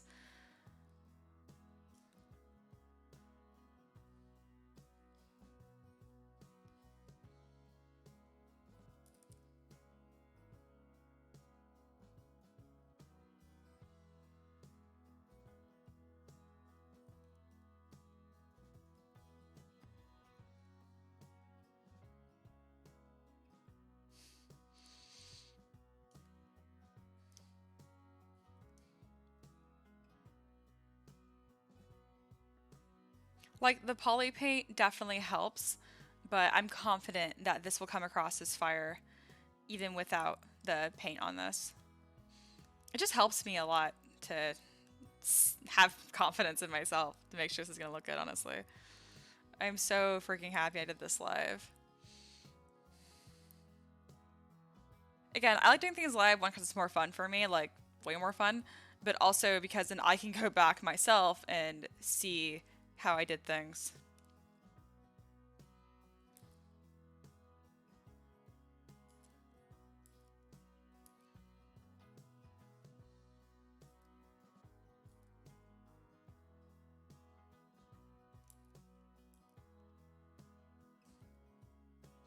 Beard flannel Ed looks great, and the sharp edges will hold dark wash as well. Exactly what I'm thinking of. Zaxa says that looks lit. I appreciate the pun and the compliment. But yeah, I'm just trying to make sure I sculpt this in a way that will paint well, you know? There's been a lot of people on Twitter and Instagram, but mostly Twitter, that have been tagging me on things they've painted, and I swear it has made me love what I do that much more. Because, I don't know, like, when a mini is painted, it just brings a whole new aspect to it, you know? I mean, it's finished then.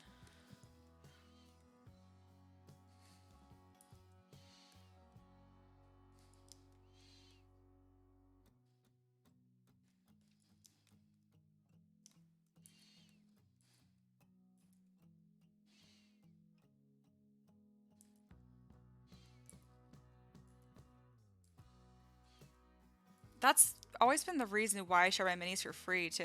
I don't know.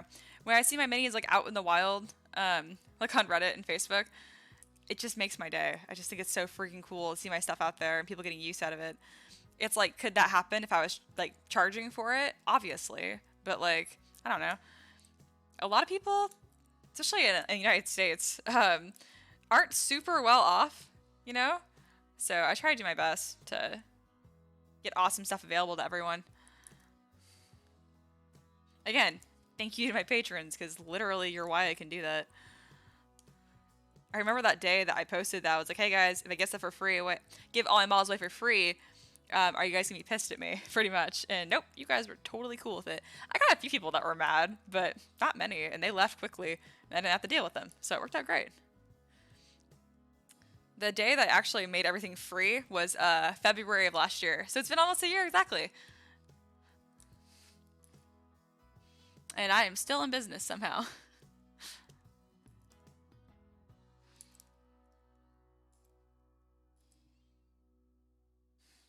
Let's see. Xander says, when you DM, would you use a pre-written? If so, which one? Or homebrew? I would probably use a pre-written, and if I was going to do anything, I mean, I would tend towards Curse of Strahd, because I've played a little bit of it, but we weren't able to finish the campaign, and I have really, really enjoyed it. And I have an entire mini set for it already. That's what my spooky minis are for, pretty much. And yeah, I might do a homebrew one if it's a one-shot, though, because obviously it wouldn't be a one-shot if it was Curse of Strahd. So I want to say it'd be written by me.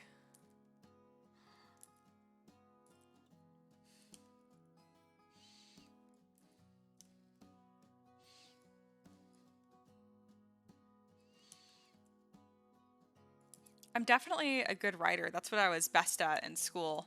But I don't know if I'm necessarily a good campaign writer, so that'll be fun. That's a whole different thing.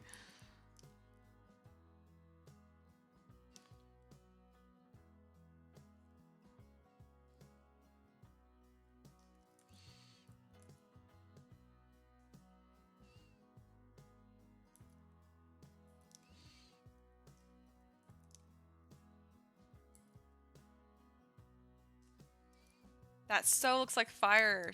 Damn, that's cool. I know I keep saying that, but like again, I was really worried about these elementals. I offered it for patrons to vote on for the theme because I was confident that if you guys really wanted it, I would figure something out. And I sure did. I'm not nearly as worried about the air. The earth one's not going to be hard at all. Literally, look how freaking good these shoulder pads look. This is what the earth elemental's going to look like, minus the fire, obviously. And then water, I've already sculpted before. I have experience with that. And wind, I understand a lot better. There's a lot better references for wind. Let's see. Bearded Flannel Man, I can't wait for this one to finish. I will certainly tip for it. Aw, thank you so much. I really appreciate that. Xander says, guessing you haven't played Dragon Heist. My favorite. I have not, which sounds super fun.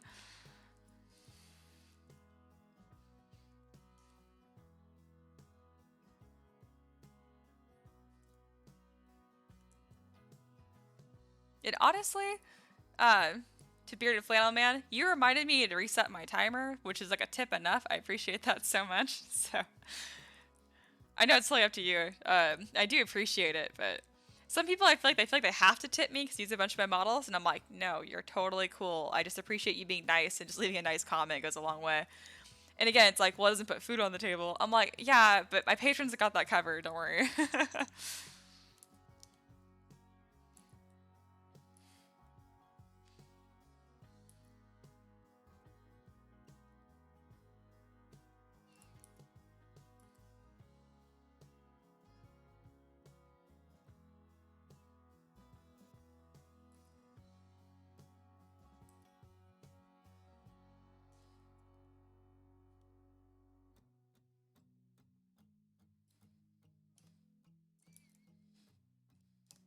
I think this is gonna be like my new favorite mini of all time, guys. Just because I've never sculpted anything like this before.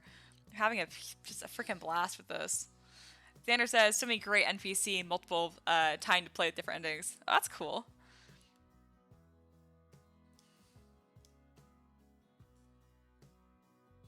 Alright, so this looks really good, but this front part does look a little odd. Don't have a whole lot going on there yet. So let's just extend some of these flame lines to kind of blend into each other. I do like this being a little more plain just because I want, when you look at the model, like have your eyes have a place to rest. Otherwise, it's like the entire thing is just all chaos. It can be kind of a mess.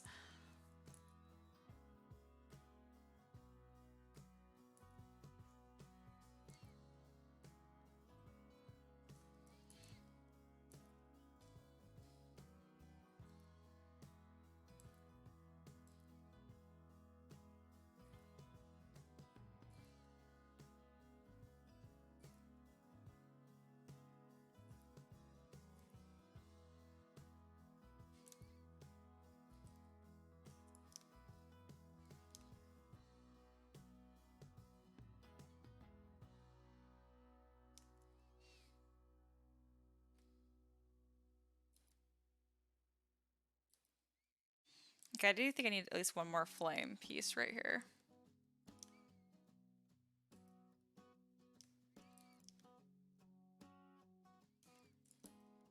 It's kind of hard to like add another one once I have so many already done.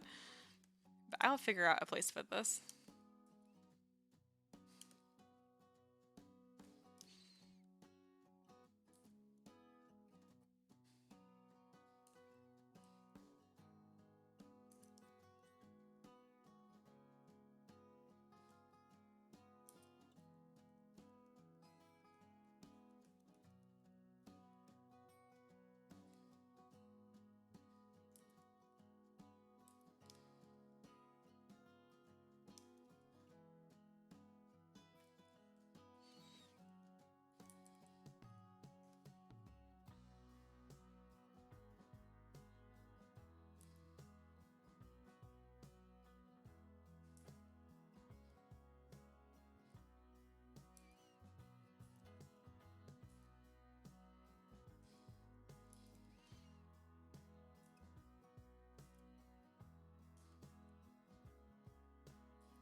I am so focused on this right now. I'll look at the chat in just a minute in case there's anything there that I missed.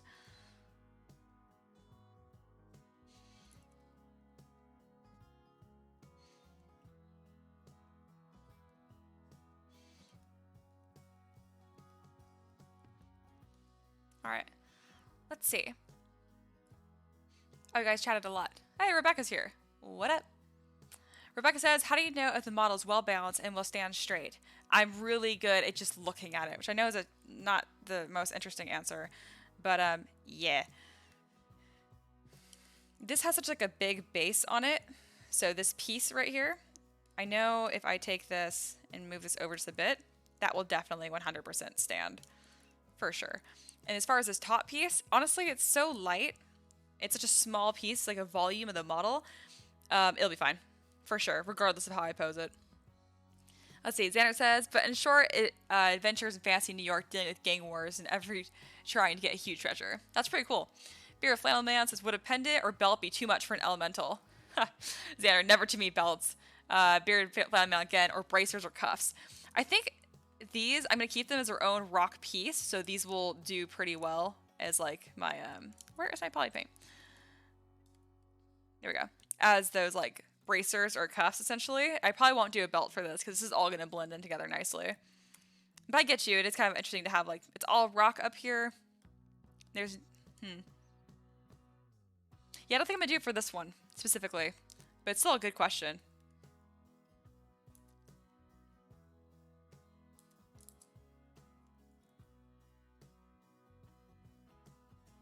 I still feel like I didn't answer Rebecca's question super well.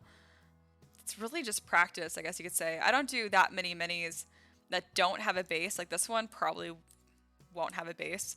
Because this just is its own base. For the most part, you don't have to worry about it because the base is going to completely keep it together and in one piece. Alright, I like how dark red all this is, and this got really light. So I'm going to try and poly paint this and darken it up a bit.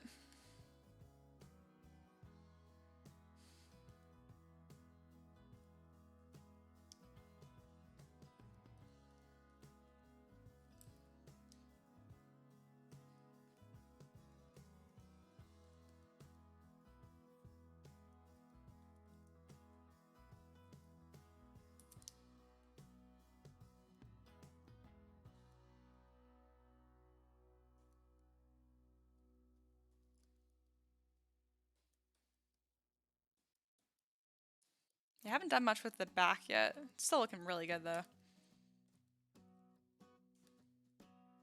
If only painting in real life was this fast,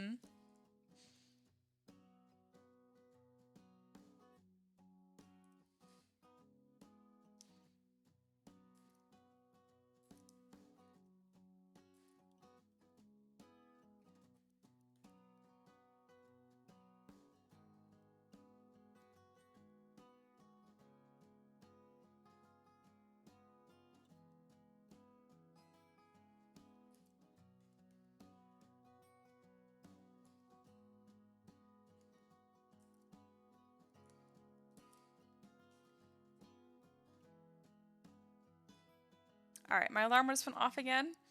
Ugh, I really don't want to take a break though. That's why it's important I set alarms, otherwise I won't. That's looking really sick. Alright, since I've been working for about an hour, let's see how many people are here. Hey, there's 16 people here. That is way more than I usually have people here. Yeah. Normally what I do is I live stream for like an hour or two. 2 hours by normal, and I'm at 140 right now. But yeah, if you guys don't mind, like I usually just take a 15-minute break and I get right back to it. So I might just take my 15-minute break now, live, and then obviously me being muted. Let's see. Bruno says, looking gorgeous already. Damn. Thank you. And then Bearded Flail Man, after you finish, it'd be cool to know your total time on this guy. Yeah, of course. And then Zach says, question time? Yes, you can ask questions right now for sure. I have a call. I'm going to ignore you. Okay. Yeah, so I can kind of give an estimate, though, to you, Bearded Flannel. I probably spent 40 minutes to an hour before this live stream had started. So 40 minutes plus an hour and 40 minutes. Pretty much I've spent 3 hours just about on this as of right now. He's getting pretty close to done. I'll probably finish this tonight live. So what I'm going to do... I have this really cute graphic in Canva that I always forget to download. Where is it? I don't know where it went. Yeah, that's where I make all my little graphics and stuff. I'm just gonna grab this one.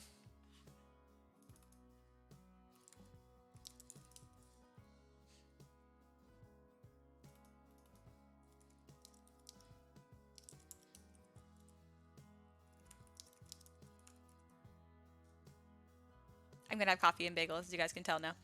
But yeah, I'll just keep this on the screen. That way people that watch us in the future, because I have this live stream archive for my $10 patrons for the Learn 3D Model tier, because it's so helpful to be able to have access to people sculpting live. And then they can come back and look through this whenever to reference exactly how I made fire in real time. So yes, I will keep this little thing on the screen for as long as I am not working. That way it's easier for them to see in the future. All right, I'm gonna push this back up. Moving this back up. All right. Let's see, Beard Flail Mask, don't forget the weapon. Yeah, I'm gonna do something. I'm pretty sure it's a fire sword would be epic. And then having it as its own scatter terrain piece, I'm not 100% sure if I'm gonna do that just because I don't have time for it this month. I'm already gonna be doing a bonfire for the scatter terrain for this. All right, Zaxa says, have you had anything strange show up in your Amazon affiliate things recently? Yes, I had people, I don't know what it is. I don't know what it is, guys. People use my Amazon affiliate links, so that means they know me. You're out there, I see you. And they'll buy, like, my tablet, which is great, because I got, like, 20 bucks off of that, right? And then they always buy sex toys. I swear, it's mind-blowing, guys. I think I said it in the live stream, and at first I thought you guys were just trying to, like, mess with me as a joke. I see what you guys are buying, and it's kinky, guys. And I hate that I know. I don't click on it very often, but I can occasionally, I'm like, oh, that order was $600. You bought a printer and other things. I can't see who bought it, but I just know one of you did. I see you. Bruno says, yes, a huge fire sword. Okay, it's official. This guy will have a sword. I'll probably do a sword and a not sword version, just depending what people want. Because I'm thinking if it has a sword, if you're playing this in a campaign, and say if you defeat this fire elemental, that maybe someone in your party can then get the sword. It'd be really sick. Okay, I'm gonna be back. I'm gonna grab some bagels and coffee. So I'll be right back. Like 5-10 minutes. But keep asking questions. I'll answer when I sit down and eat.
Alright guys, I am back. I'm still gonna eat, but I made bagels and hot coffee. And I stood up for the first time in 2 hours, so that was cool. Alright, what did I miss in the chat? I see y'all were all chatting.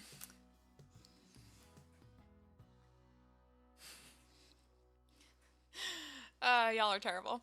Here we go, real question. Bearded Flannel Man. This and all of your other models can be found on Thingiverse still? Or did you move to another platform? It's all still on Thingiverse. I am starting to put stuff on Cults. They offered to do it for me, so I was like, sure. But if you don't see it immediately, it's because I'm now waiting 1 month. So, for example, in January, I made my Underdark collection, which had a bunch of pieces I'm really proud of. Those will show up on Thingiverse in March. So this Fire Elemental will show up in April. Do you remember March, April? Yeah. Instead of showing up this month. So yeah, there's a 1 month waiting period now. And I'm doing that just because everything is still free, but that way my patrons, like, I don't know, I want to make sure they feel really appreciated for the $1, $5 they give me a month. So yeah. All right, reading more, blah, blah, blah. Daxa says, nah, I'm actually curious if you've seen anything really, really neat show up in your Amazon affiliate links. Not just the wink, wink, nudge, nudge stuff. Let's see. I don't think so. A lot of people just buy the stuff that I get. I've seen some really cool resin colors I haven't seen anywhere else. And he said, who makes your chair? Is it comfy? I freaking love my chair. Let me pull it up.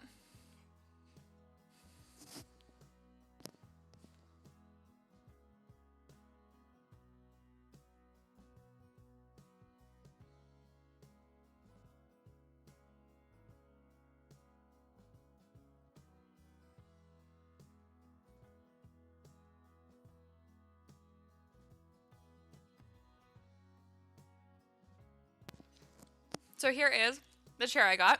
Also, yes, this is the hair dye I use in case y'all were wondering. But yeah, it's kind of expensive, so I'm kind of embarrassed showing this, but it's amazing. I really, really like it. It helps me sit up straight. You guys probably noticed this entire live stream I've been sitting up straight. I haven't been doing this at all.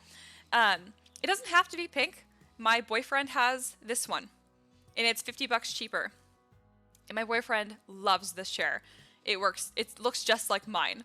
It's not quite as well made, but honestly, it's not that different. So, you can get this instead. And then Bearded Flannel Man says, so patrons will get it sooner? Yes, a whole month sooner. And they're not really familiar with Patreon. Yeah, it's kind of weird. So let me walk you through it. So this is the Patreon that I have set up, just /M3DM. And this is what patrons will see. So I post pretty much every day. See, this is the live stream I posted for today. I've added new perks. I kind of share with them like what I'm doing and that kind of stuff. And then every month on the very, very first, I make this post. And this has all of your rewards and the info for the month. So example, here is the banner for all the elementals I'm making this month and all the concept art I was inspired by. All of these models in this concept art was given to me by patrons actually. They sent me some really good references. I'm using them to make these models. This post is always at the very, very top. So people can find it. They can like, oh, I'm a $5 patron. I click on that, and then bam, it brings them to all the rewards. I'll click $1 patron, and here you go. These are all links, and it brings them straight to their rewards. This is always pinned to the very top, so you don't have to search for it. That's pretty much it. If you wanted to, you can look through all the different tiers and stuff. Again, I'm logged in, so it's not showing me all the different tiers and stuff. But if you log out, or in your case, you just look at it all, you'll see all the different tiers and different benefits and all that kind of stuff. If that didn't make sense, let me know. But yeah, you get charged on the 1st of every month. So if you pay today on the 7th, you will get charged again on March 1st. So you do not want to sign up February 29th, because then you're just going to get charged again the very next day in 24 hours. That's only the very first time you should sign up, obviously. You don't have to worry about that. Let's see, how is the Kickstarter doing since I'm here? Sweet. Oh, it's grown a lot just today. Hell yeah. And yeah, thank you guys for sharing this, because I hate advertising. So I really appreciate you guys sharing my Kickstarter. It just comes across a lot more honest, I feel like. I advertise in the Reddit and Facebook group once. I'll probably do that one more time in the last 24 hours. Other than that, I don't want to advertise. So yeah. Any other questions, just let me know. I'm going to sit here and have my coffee and eat. I'm also muting myself in between so you don't have to listen to me eat.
I see that Bearded Flannel Man says thanks for all of your answers. I look forward to more sessions.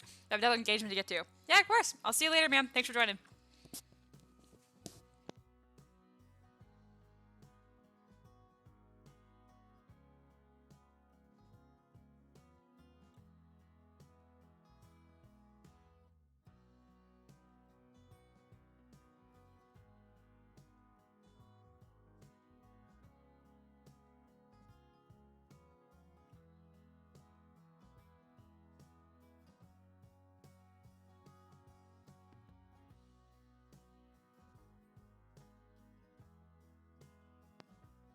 So right now, I'm like killing two birds with one stone, and I'm actually in the Discord talking to people too, just in case you're wondering where I've been.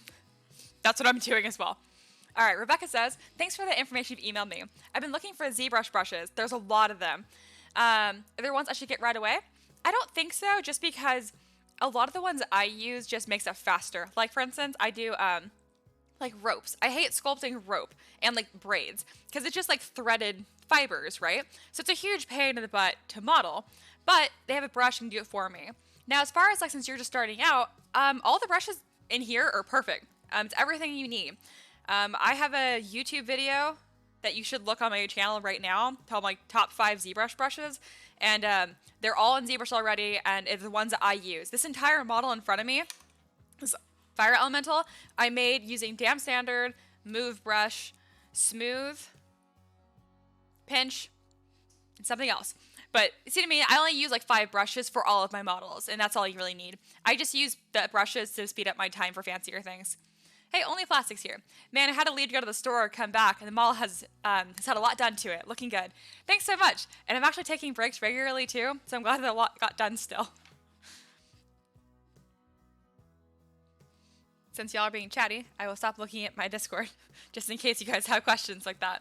And yeah, all the questions you asked, Rebecca, were fantastic. I'm really, really excited. I think that you're going to learn a lot, because it's always people don't ask questions that I'm like, they're not going to learn anything. So I'm glad you are.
All right. Kat says, I'm back. I got distracted. The developer who brought the old house next to us decided to start demo in the dark and rain, and his workers are really unsafe. That's so uncool of them. I don't know why it's like that. I'm sorry it's happening. The model's looking really fantastic. Thank you very much. Also, Kat, I just popped into the Discord right now. Oh my gosh, you guys are so sweet and supportive. I freaking love it. I'm not like typing responses right now, because I'm also reading this chat too. But like, y'all are freaking great. This is awesome. I'm gonna like talk a lot after this live stream. Assuming I ever stop live streaming. Almost done with my break. I have half a bagel left and some coffee left, so.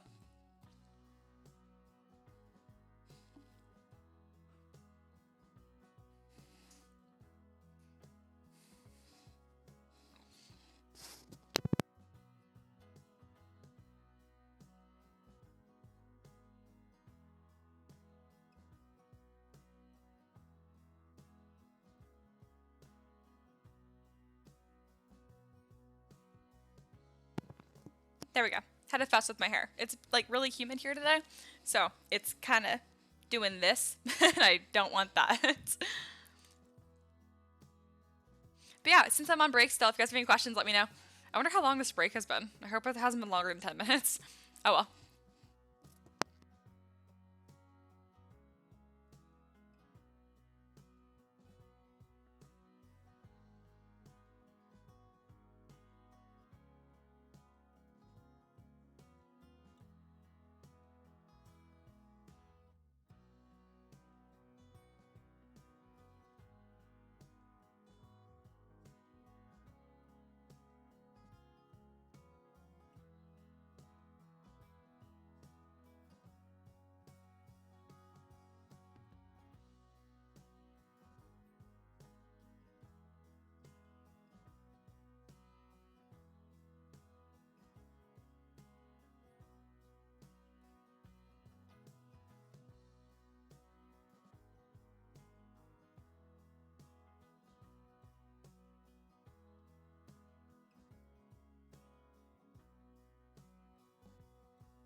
All right.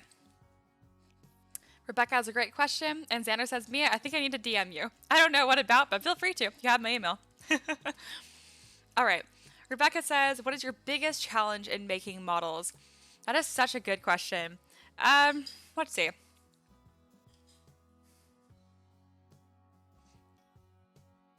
It's a cheesy answer, but it's the first one that came to the mind, and it honestly being myself. One of the reasons I like live streaming so much is because it helps prevent this problem. I'm very, very self-critical, like most artists are. So when I first was working on this, I think I blocked out these rock pads or whatever. They did not look like this. They looked much worse. And I was so frustrated with it. My boyfriend Ricky is fantastic, and he came in and he gave me a Martinelli's apple cider, and it calmed me down. But I was like super pissed about it and so frustrated and just being like harsh on myself. And like, that's the biggest problem. It's getting in your own head. You need to learn how to give yourself criticism and critique without being mean to yourself, which I know sounds easy, but a lot of artists have a hard time being truly proud of their work, and that's probably the biggest issue. It's not learning certain textures, it's not learning how to use certain brushes, or even the user interface. You can learn all of these things, but if your mindset, I know it's a cheesy answer, if your mindset is super negative, you're just not going to have a good time. It sucks all of the fun out of it.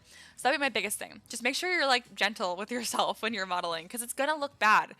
Always. This looked bad. Like, here, since there's some new people here, and my break time's pretty much over because I took a long break, I'm going to go back in my quick save files and show you guys what this looked like in the very beginning. Every single model goes through something I call the embarrassing stage, and it's so hard to push through it sometimes. So this model started like this, and that's normal. That's totally normal. I'm just getting my base concept out there. But every now and again, you get really impatient, and you really want it to look good immediately. And so you're just kind of mean to yourself. And you're like, oh, this looks stupid. Oh, this should look better. I should be faster. Don't do it. Don't get in that headspace. That's the best. That's been the hardest thing for me about modeling myself. I know it's a dramatic answer, but it's the truth. Let's see. Xander says, no, Dungeon Master you. I mean, yeah, you can teach me stuff, but like, I don't know. I think I'll just mess up myself, and then I'll see how it goes. But I get what you mean. All right. I'm going to get back to work. I'm also going to set my timer again.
All right, I'm back. My wonderful boyfriend has been like super sick today, so I was just checking on him because I heated up some soup, making sure that he's all good. All right, I'm setting my timer again for 25 minutes. There we go. And then after that's done, I will take another 5-minute break. All right. Bruno says, have a good sesh. Oh yeah, leaving to play D&D, have fun. Yeah, I want to play D&D. All right, let me check OBS really quick to make sure that my audio levels are good. Yep, they're all the same. Because I keep moving the damn mic. I can't help fidgeting with it.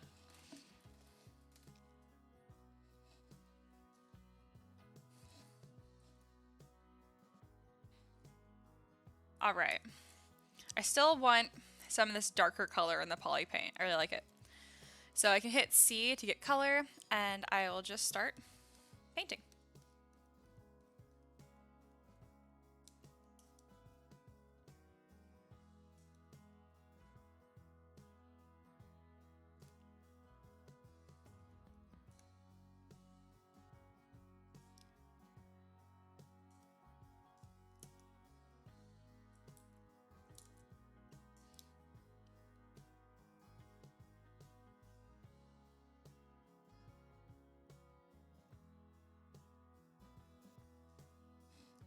So right there, I was just making sure that my smooth brush was only for poly paint and it wasn't going to affect the actual like structure of the model.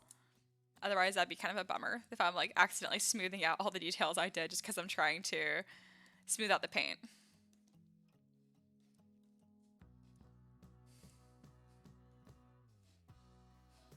Bria says, I started DM for a group of friends as newbies in D&D, and I do / did so much errors, but as long as everyone enjoys, it's okay. That's kind of what I figured it'd be like. I'm really, really excited about it.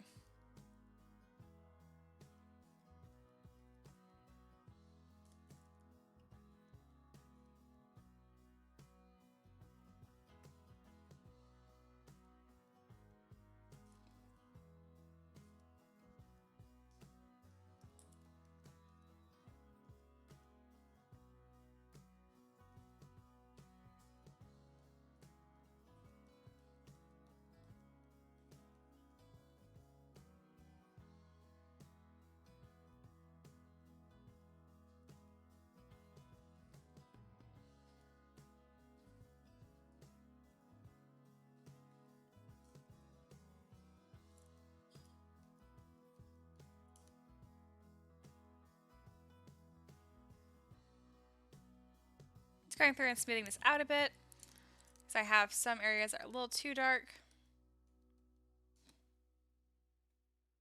This is still such a different color than this. I don't know why. What is going on? Let's see. Rebecca says, do you paint each model you do? Only recently. So actually like 2 or 3 live streams ago, I worked on my elf. So I'm actually just going to pull it up. 1, because I'm very set my Kickstarter. But 2, all right, all the way at the bottom. These models right here are the first models I've ever painted. The elf specifically is the first model I've ever poly painted in full. So yeah, there you go. I was doing it on a live stream, and one of my friends was like, hey, what if she had red hair? And I'm like, I don't know how to do that. And I figured it out, and now I do it all the time. And it helps me so much, and just like understanding the concept and the direction of it. One of the women in the chat, Kat, who is also awesome and a fantastic artist, she poly paints all of her models. And I was like, oh, that's cool that she does that, but I don't know if it helped me that much, and I really should have tried it right then and there because it's so freaking helpful.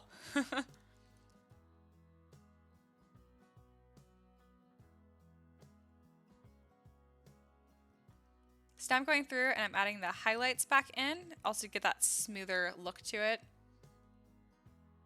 And now I'm going to go through with an even brighter highlight for the very, very tips of the fire. You're asking a lot of really good questions, Rebecca. Definitely like keep asking if you want to, because I'm having a lot of fun answering them.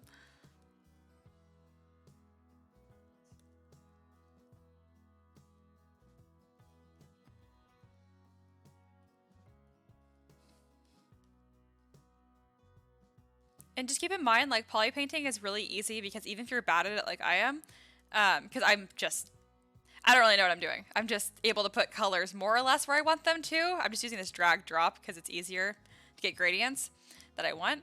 But as far as like having to paint in shadows and stuff, you do not have to worry about that because when you render the model, it's going to do that for you. And I'll show you guys that in a second. I just want to get this looking how I want it to a little bit more before I do a render on this.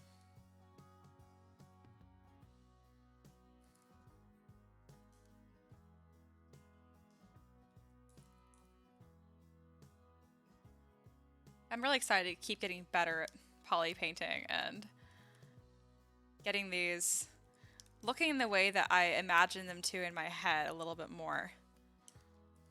All right, that looks pretty good. So holding Shift R will then do all the shadows and stuff, and it just looks so much better.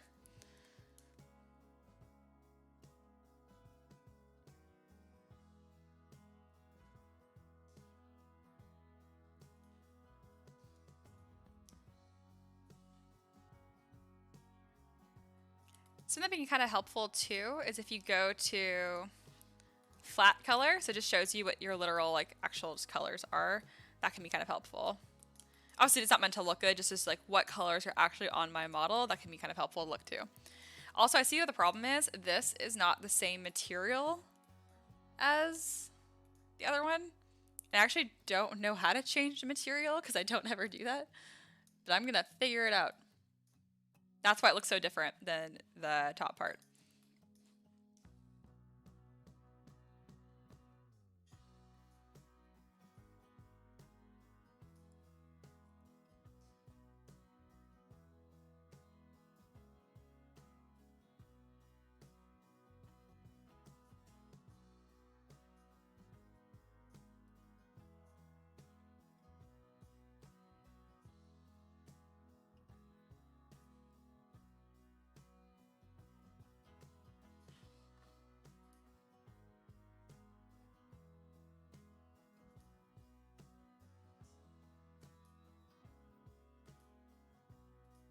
I don't know how I picked a material for this, but nothing else. Like, see when I'm changing it here? It's not changing the appearance of it. So that's how I know I did something that I didn't mean to do. It might just be ZBrush glitching, but I'm pretty sure it's because I assigned it a material. And I don't know how I did that. I'm very much still learning things too. Bruno says, more flames! Yeah, I probably will. I'm gonna do more flames on the shoulders, and then I'm kind of thinking like a fire like head for him, kind of like Hades from the movie Hercules. I needed the back too.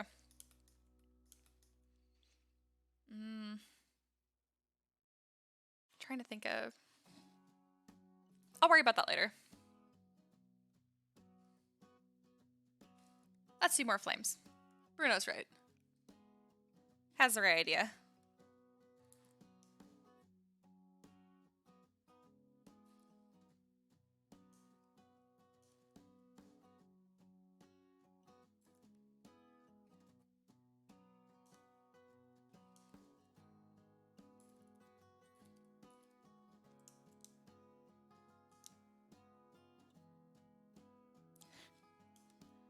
Bruno's excited for more flames. I see.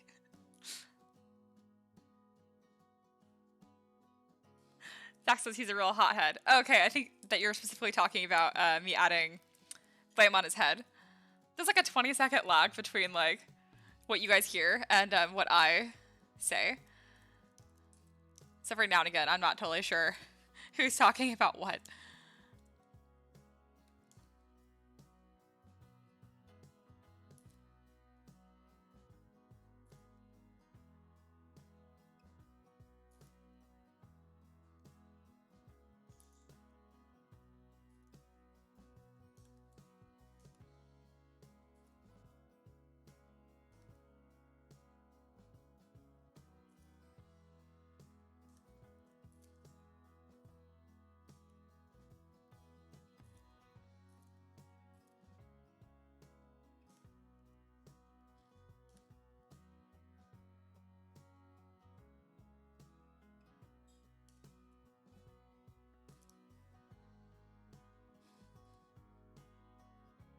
Bruno says the puns, and Zaxa says I'm not stopping.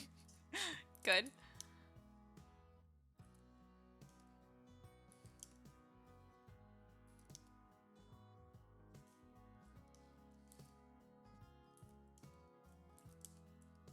I definitely do notice who's here pretty much every time. I just want to say I really appreciate you guys. You make this really fun, and you guys know who you are.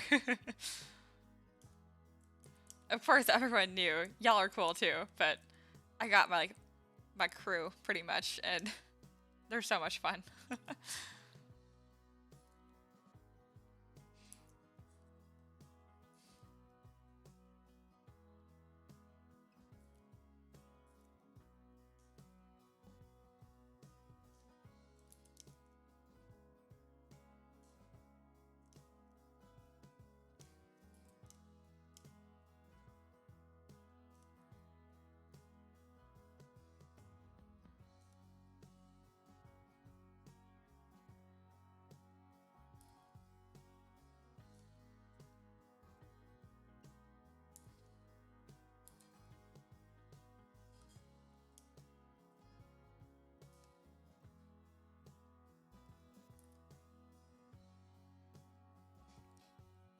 Bruno says yes. Make it have a flaming head. It'll be sick.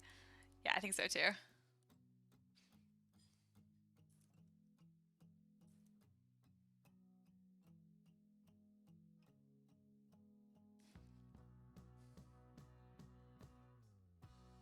I'm gonna do it not in symmetry. I think it'll make it easier.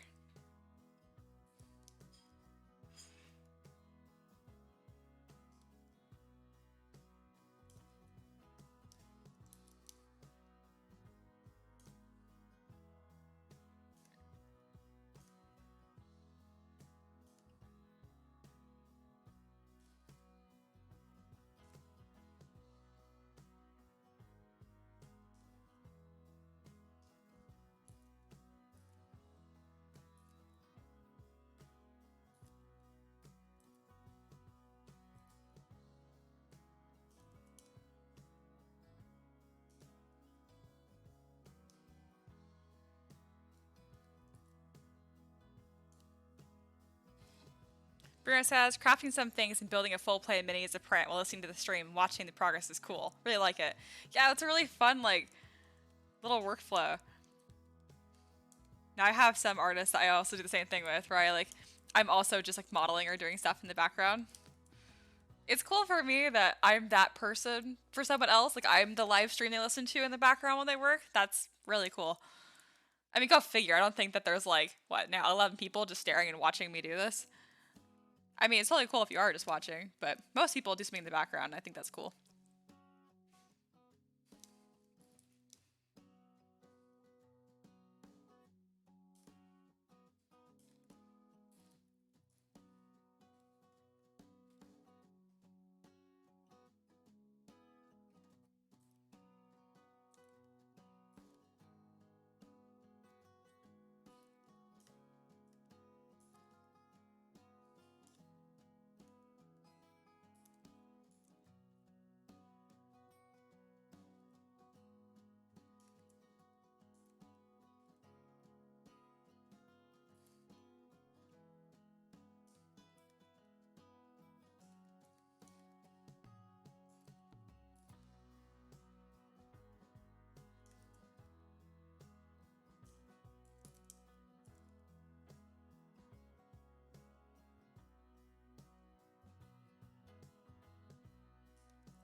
I'm definitely glad I didn't do this in symmetry.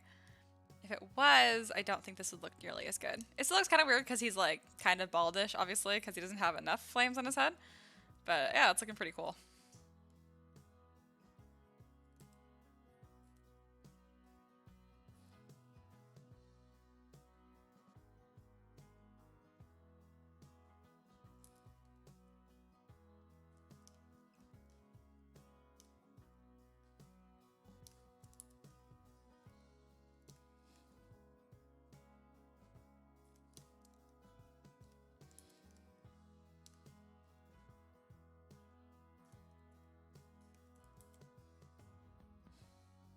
Let's see.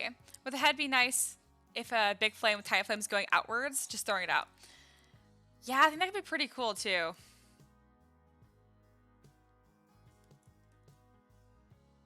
We'll see what I end up doing. That might be a better idea than what I'm doing here.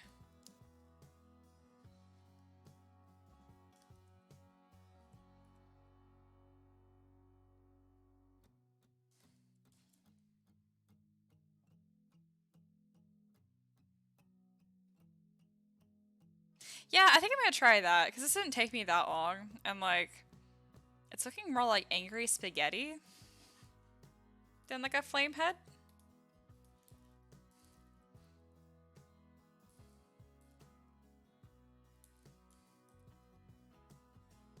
I'm also going to actually try doing it in symmetry and then making it asymmetrical after the fact.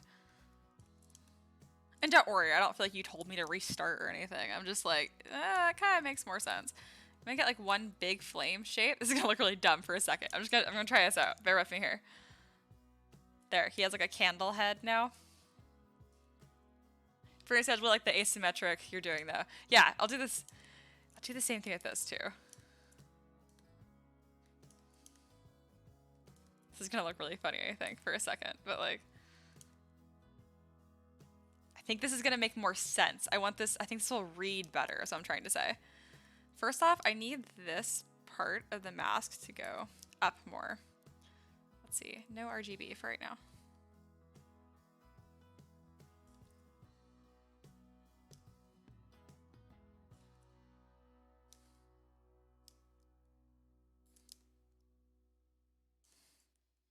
Okay, this is gonna look more stupid to start with, potentially.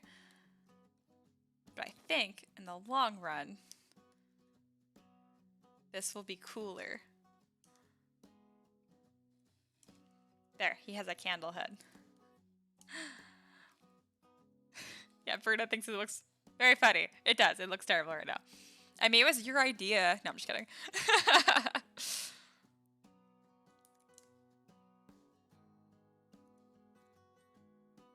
I do think this reads better than what I was doing though. Like, I know it looks stupid, but I am liking it. I know, I just keep making it taller. It's like, what is she doing? Rebecca says, what button are you pushing to get rid of something you don't like? It looks so fast. Control Z. So Control and then Z.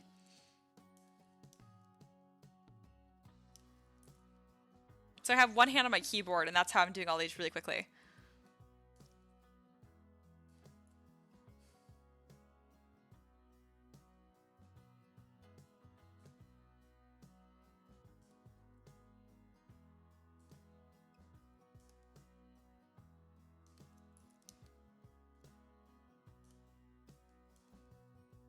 All right, let's try and fix this now with some asymmetrical flames, yeah?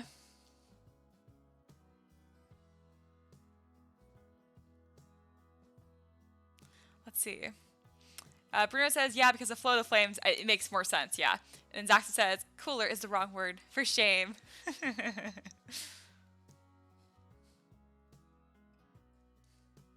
glad we have our pun master here. Keep us all on track.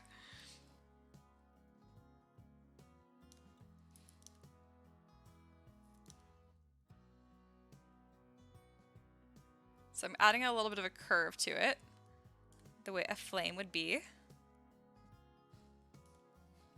Katsa, sometimes you have to play with shapes for a while until you find something you like. Sometimes it takes a while, but don't limit your creativity that way by trying to force a design. That's so true, and I kind of was doing that with like my initial attempt with all these like little spikes. But having this main base shape is it's so funny. This is what I like preach all the time, like base shapes first, then details. And I was doing details first. So thank you, Bruno, for the suggestion.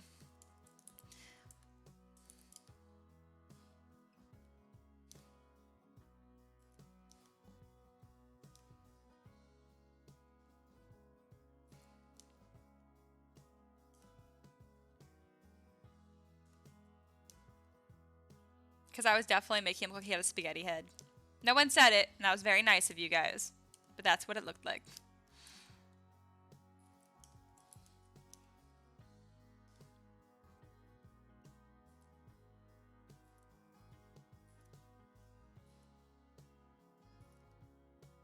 Why isn't the very tip of this? There we go. Because as Zaxis pointed out earlier, flames spikes. And that has been like in my head on repeat this whole time. And I swear it's been helping so much. Again, was it a revolutionary comment? No. But I was like, I didn't think of it like that. And it helped me a ton. Bruno says, welcome. Glad I can help. Yeah, it's super helpful. Again, another reason I think live streaming is so freaking fun.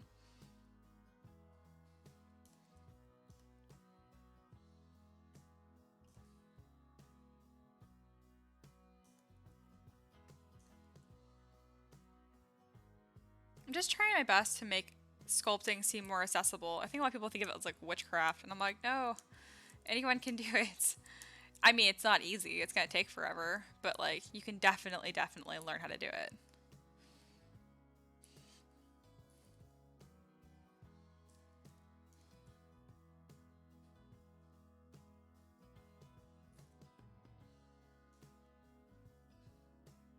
Let's see. Rebecca says, do you ever put Easter eggs in your models? That is such a good question. I wish the answer was yes, but it's not. I mean, I guess kind of. I put so many small details on there that are just for me that you don't necessarily see in a 3D print. So I guess kind of. Okay, not really. But now that you said it, I'm like, that's so cool. I should do that. And then Zaxa said, not a problem.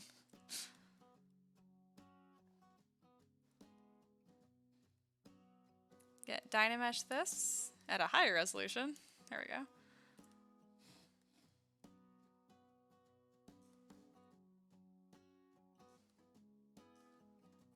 It totally looks like he has a candle head, and I mean that in the best way. I think this is looking so much better than what I was doing before.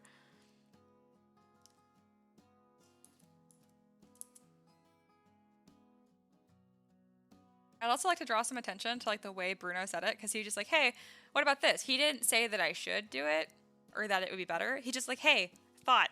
And like, that is the best way to tell me something, and I won't be all like cranky about it. Just saying. That goes for most artists too. That's a very, very good way to give a suggestion. So yeah, go Bruno. I feel like I give you so many compliments. It's like I'm just being a kiss ass to my own audience. I like you guys. What can I say? Let's see. Phantom said, I guess you could say you kindled the flame, Bruno. Oh, that's awful. You are now the queen of puns. I love all the fire puns we have going on. I mean, I guess credit goes to Zaxxas for keeping that alive. And yes, I totally avoid saying a fire pun there. I'm not a punny person. I don't know. I think that's a lie. I'm not a punny person today. There we go.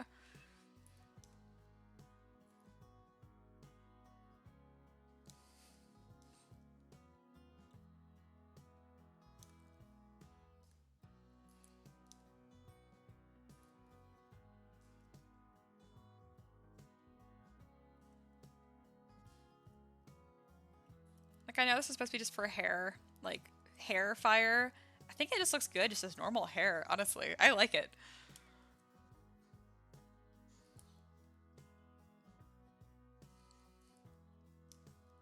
This makes me want to do like a fire genasi with little fire heads.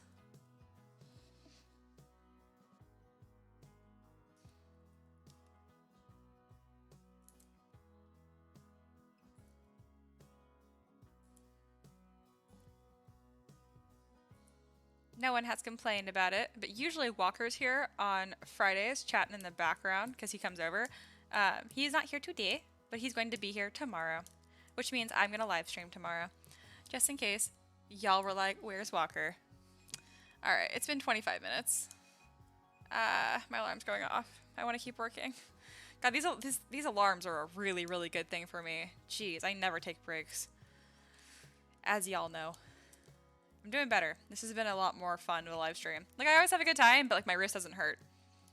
I'm usually in like some degree of pain, which I know sounds so stupid because you're like, then don't do it. I can't help it. I just kind of get in the zone and I don't want to stop working. But that's not a good excuse. Don't do that. Don't be like me. I know I'm still working and my alarm went off. Give me a second. I just want to see if I like that piece or not. I don't think I did.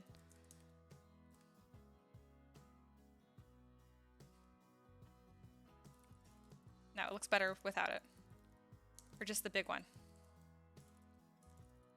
Okay, I swear I'm going to stop working. Oh my god, I'm so bad at this, guys. Okay, there. I'm done. I'm done for right now. I'm going to take another 4-minute break. God, I'm so bad at this. I mean, I've been doing a good job. I just didn't... Oh, look how much better it looks with fire hair, guys. Heck yeah. Let's put a render on that. It is now mini question time again, so if you have questions, ask, because now it's what I'm doing. Alright. You guys chatted for a bit. Bruno, I'm a good guy. Hooter. Zach says, see, shucks, this just gave me all kinds of warm, fuzzy feelings. Kat says, I really like how the head flame is turning out so far, especially from the front view. Yeah, me too. And then Frank's here. Hey, someone new. About Kickstarter. Do you have any stretch goals planned, or will you be taking suggestions? Heck yeah. So right now I have 8 stretch goals planned. So since you asked, let's look at my Kickstarter. I keep checking it obsessively because I'm so freaking happy with it. So all these ones that I'll unlock right here are my current stretch goals. So we have unlocked the Angelic Cleric, Birdfolk Bard, Catfolk Cleric, Dragonborn Sorcerer, and we're super close to unlocking the Eaglefolk Ranger, I think. Yeah, super close. If we reach these, so my current ones go to 6,000, so we'll have 2 Furbolgs and 2 Gnomes. I do have a plan for some monsters. I'm thinking of doing, it's at the end of this video right here. Super loud in my headphones, it scared me. Yeah, at the very, very end here. Treant, Fire Giant, Genie, so a Jinn or a Genie, and then a Cultist. The Cultist is going to be a Mind Flayer. Surprise, surprise. I just don't want to use Mind Flayer and get sued. But I'm also taking suggestions, so people want Genasi, for example. I have people asking for Goliaths.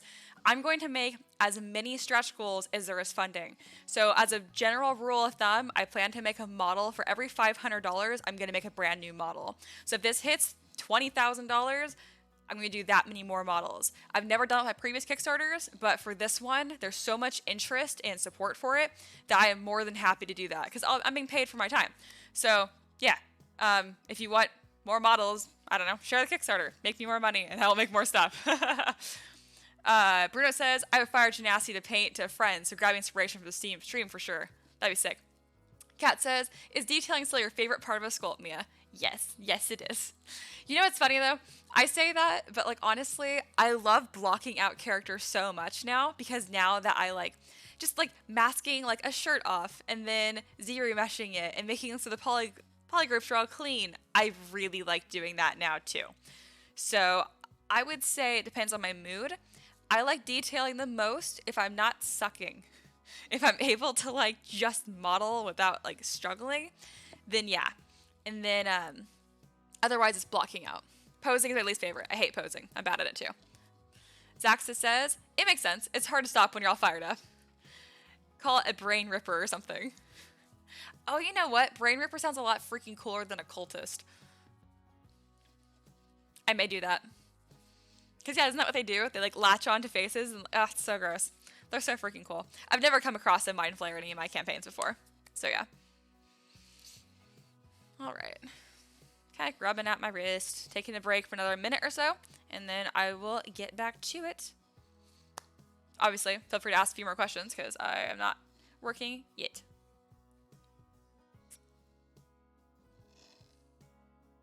I'm actually going to heat up my coffee. I will be right back.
I'm back. My coffee is hot. Kat says, does anyone like posing? Oh, I know. If so, I think there's an excellent outsourcing possibility there. Totally. Ah, that's super hot. I don't know what I was expecting. But ouch. Okay. Trying to stretch a little bit. I'm being so much healthier this live stream.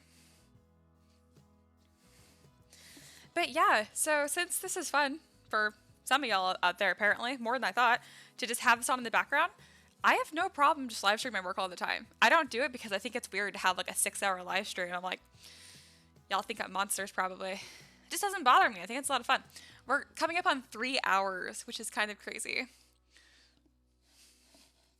All right, Bruno says, do you use the photon validator to calibrate? I assume you mean calibrate or validate, duh.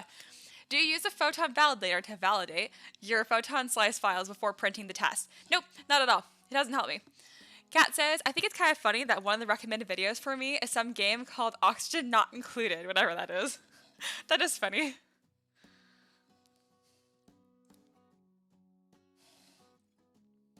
All right.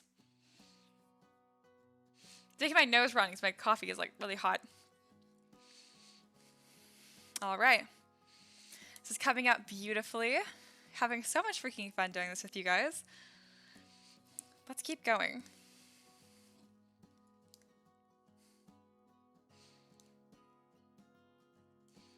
And my wrist doesn't hurt at all. Who would have thought? What? Such a dork. Oh, my timer.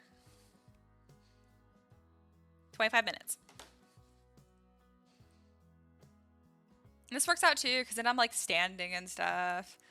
What do you know? I still need to do that.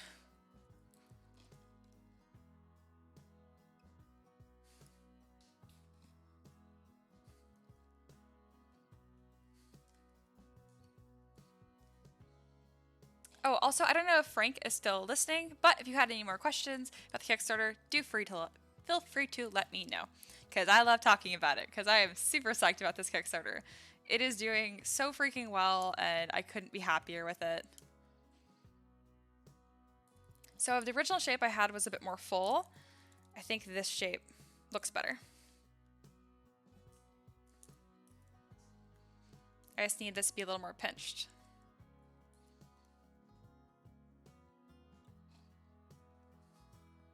Oops, that was the wrong brush.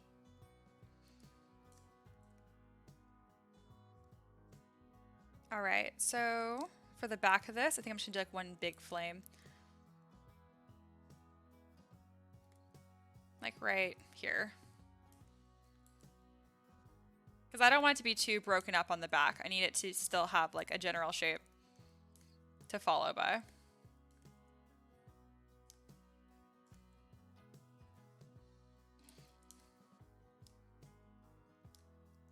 Also, on a total side note, it's so good that you're back and hanging around again, Kat. I'm glad you're feeling better. I assume you are anyway. Or just have more free time.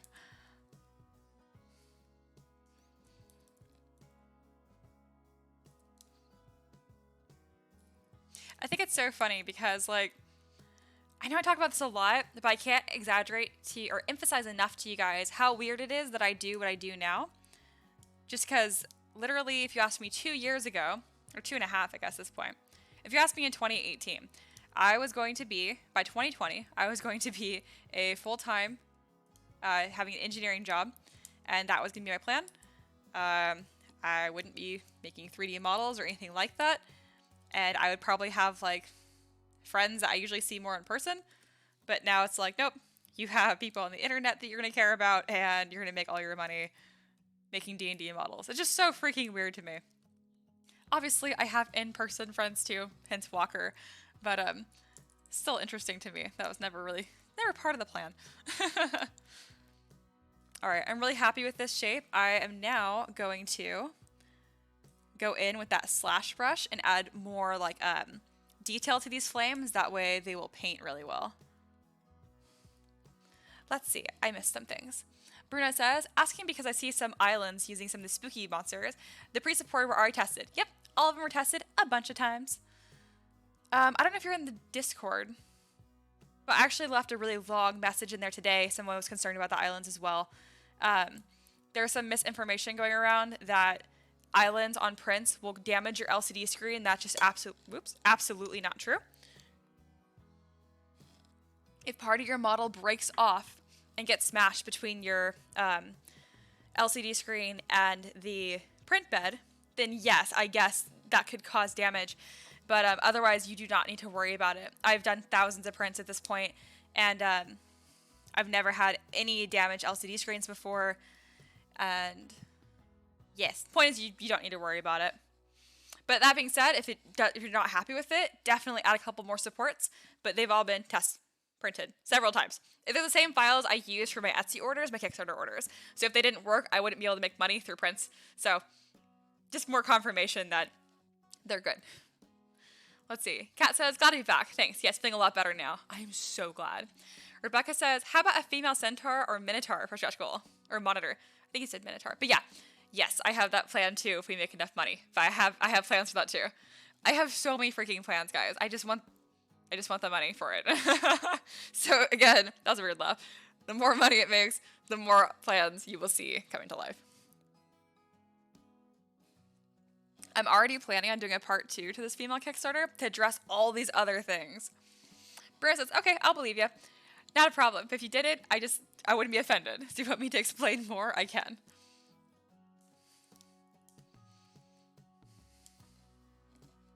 Kat says, it's even more important to make sure exposure is correct than worry about islands. If your exposure is way off, it's easy for supports to fail. Yep, you got it.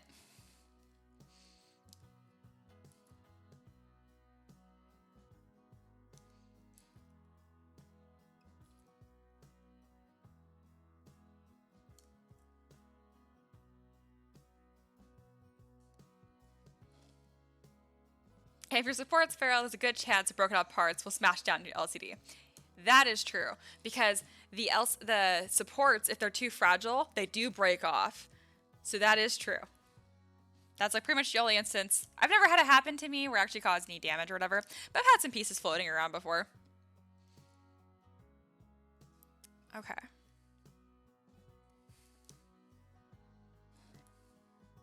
Is this really 500,000 points?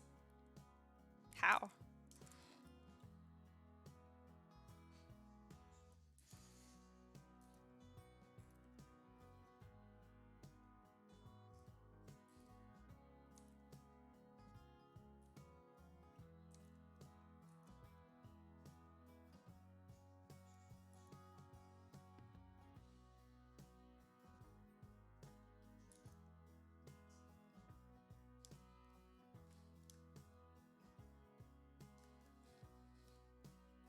So now I'm just going through it and I am defining these little flame chunks. Pretty much the same way I would define hair chunks, honestly.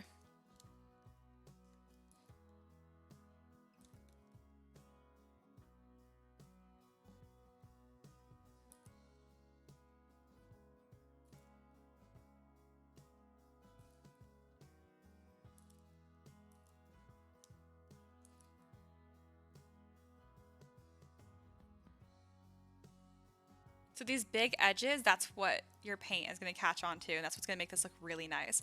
I happen to have like this yellow on here too, just so I can see it better.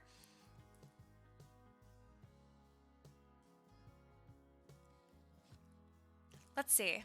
Brunette says, I've been having good results with my exposure. I printed the bone claw with no more supports than the ones that was, and no problem. But the validator didn't say it had floating islands, so just asking to be sure. Makes sense. Kat says, I dented my first FEP film early on when supports failed. I got a part slightly caught under the rest of the model, still printing. Oh, interesting. I've been super careful about supports and exposure since. Yeah, that'll do it. I've been very lucky not to have any problems like that. Granted, I'm a bit of a unique case because pretty much everything I've ever printed, I also made. So I just know what to watch out for. It's so funny the first few times printing my own models, I was like so concerned about it. Ooh, this song is loud.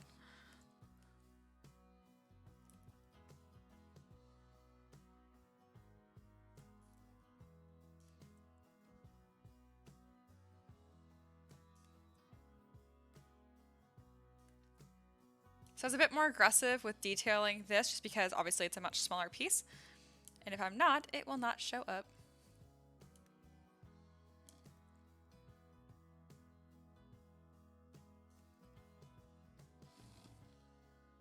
I'm going to go through with just a normal damp standard brush and go through here and crease some of this a little bit better to make sure the flames have some better separation. That's the only part of this I'm kind of worried about for painting.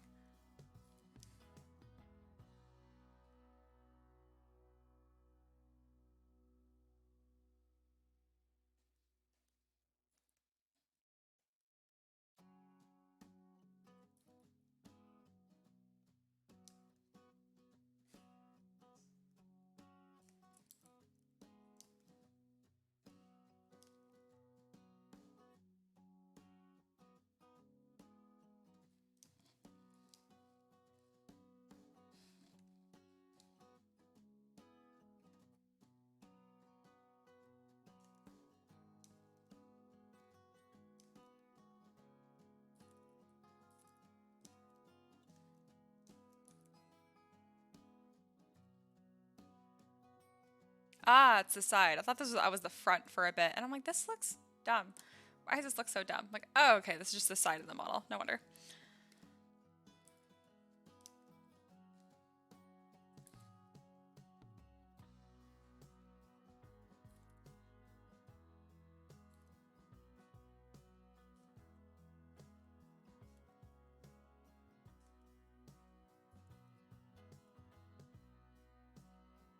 That looks so much better than what I was originally doing.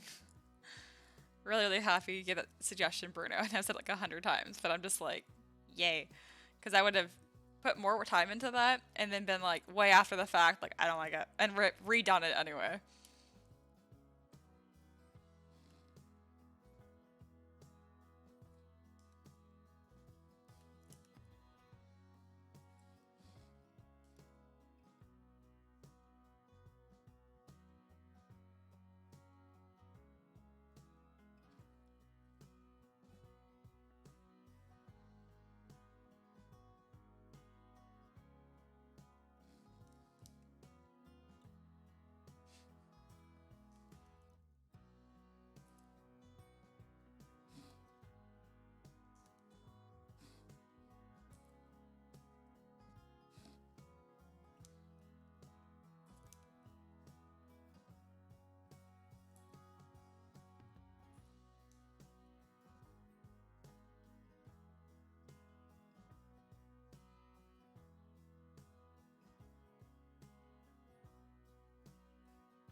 That's looking really nice.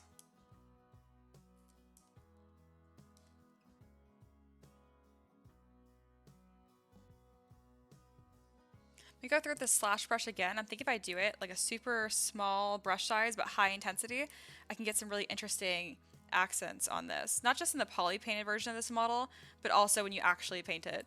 Because this is what it looks like without paint right now.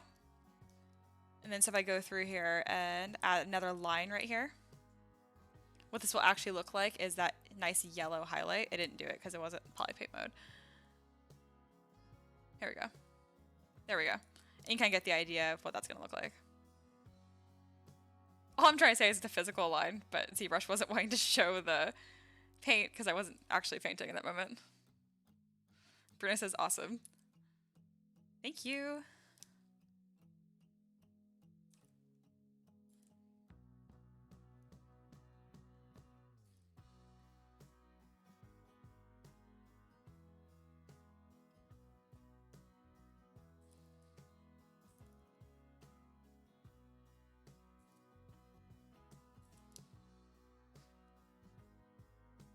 Oh wait, I want to keep the Z intensity up. I'm bringing the RGB down a little bit, which is my poly paint. I keep saying poly paint because that's what's called in ZBrush, but in case you're wondering what I'm talking about, I'm just talking about painting the model. So all the color, that's poly paint.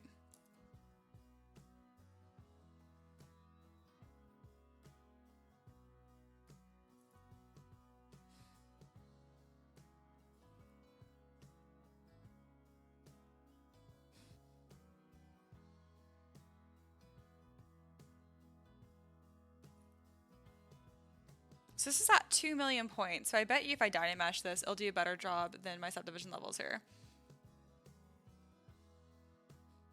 Yeah, so this was 2.3, this is 1.9, and it looks exactly the same. So this is the mesh before, and this is the mesh now. Just kind of cool to see. I can lower the resolution even more, I bet.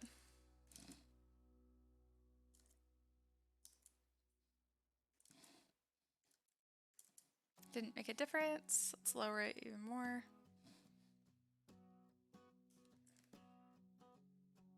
Okay, it's a little too low resolution. There we go.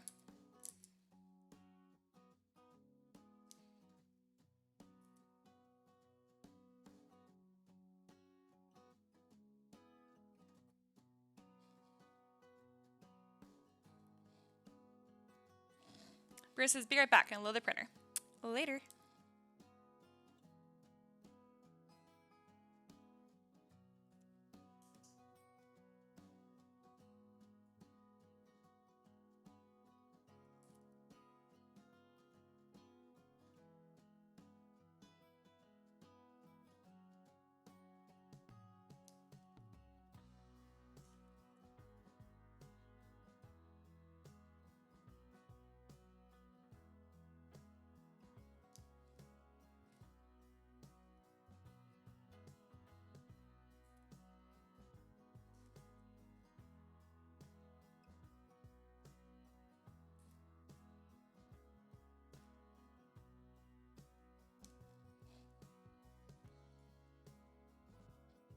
The torso is so low detail because it's so not like a focal point.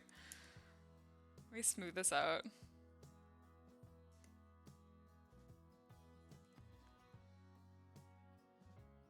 So I have 10 million points currently, and I don't know why.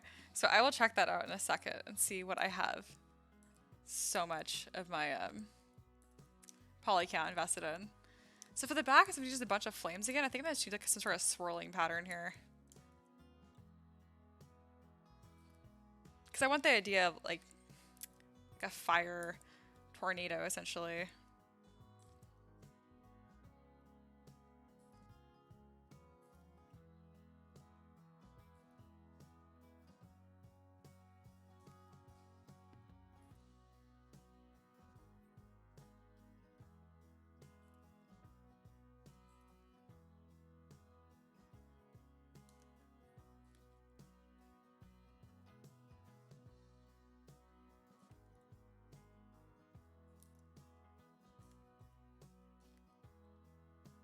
I'm definitely gonna add some more flames though.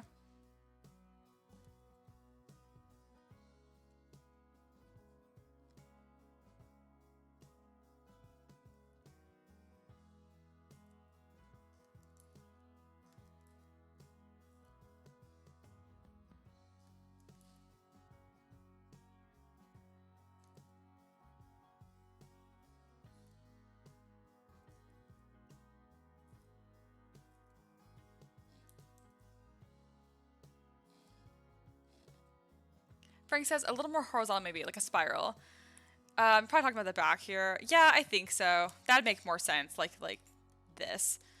I'm just leaving it for right now. I think I'm just gonna add a bunch more flames on it anyway. But yeah, thank you. I do appreciate that.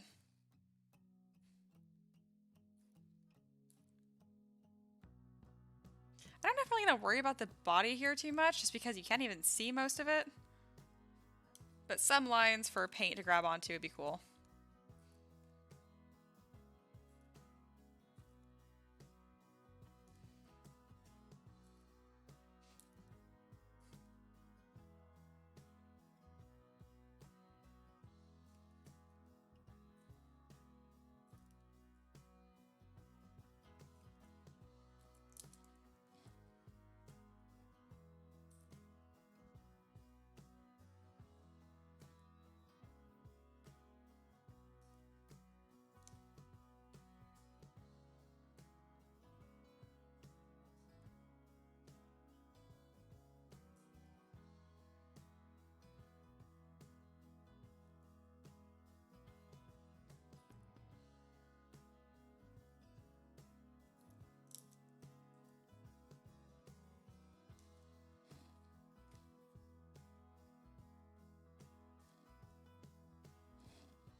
Hey, Bruno's back. What up?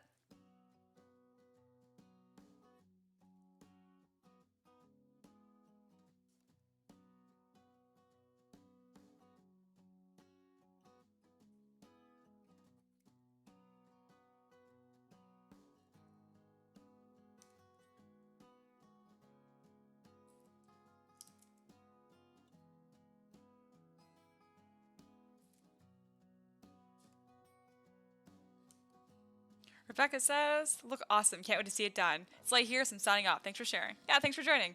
And then Bruno says, damn, it's almost 3:30 a.m. already. Oh, jeez. Yeah, where I'm at, it's only 7:30.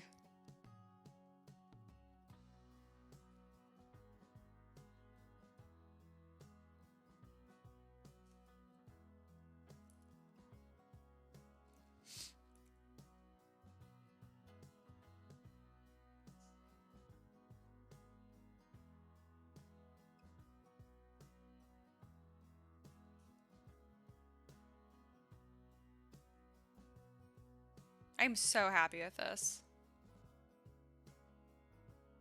This is just like exactly what I was hoping it would look like.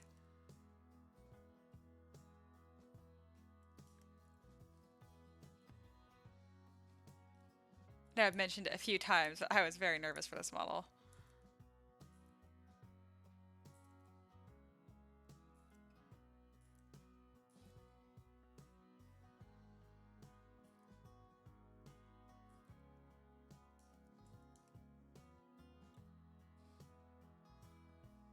Bray says, love the ribcage type of lines. Yeah, I was kind of toying with that. Thought that'd be a cool little detail.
I want to do flames in the back, but I think I'm getting a little tired of doing flames right now. So I'll do that later when I'm not going to cheap out on the details.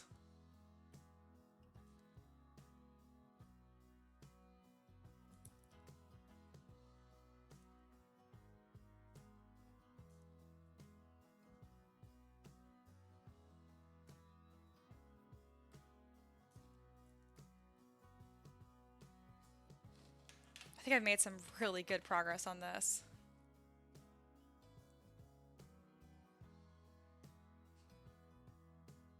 I'm also going to look at assigning material type in ZBrush because I'm confused what's happening with that.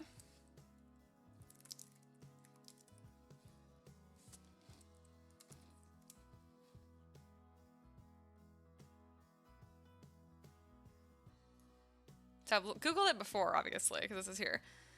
Choose a material, tool. Where does it say material, though?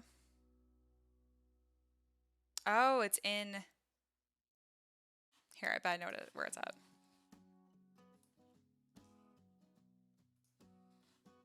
Oh, I thought it'd be here. Never mind. I don't know. Back to the tutorial. That's what I did. Didn't work.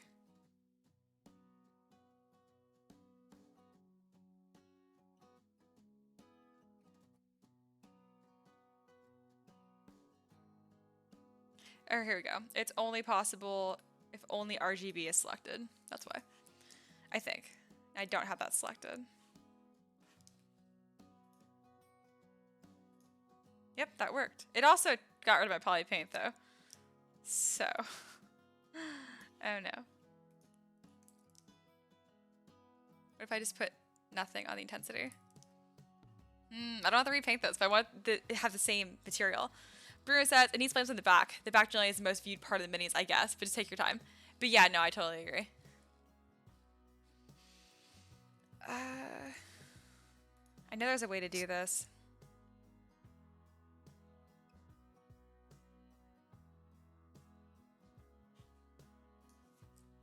What's weird is if poly paint's off, it does all look the same. But I feel like the texture on it looks way different.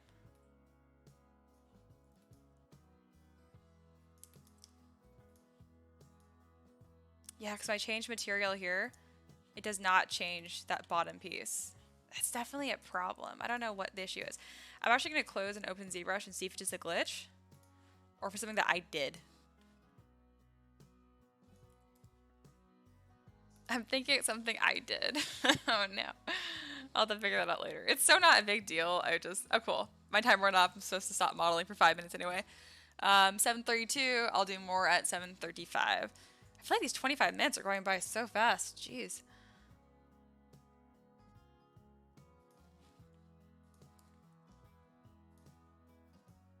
Oh no, it's something I did. Fuck. Okay. Bruno says, damn, digging the flame so much. Thanks, I think it looks sick too.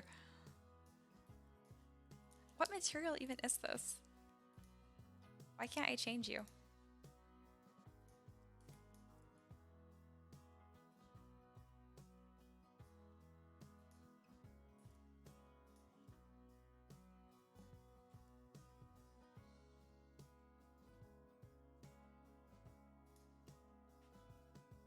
Let's just do a test.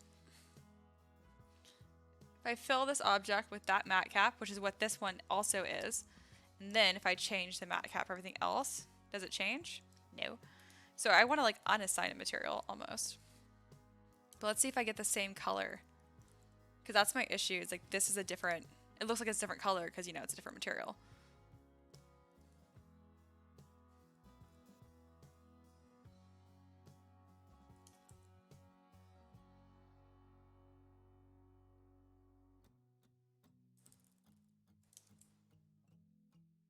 I don't think it's worth fixing.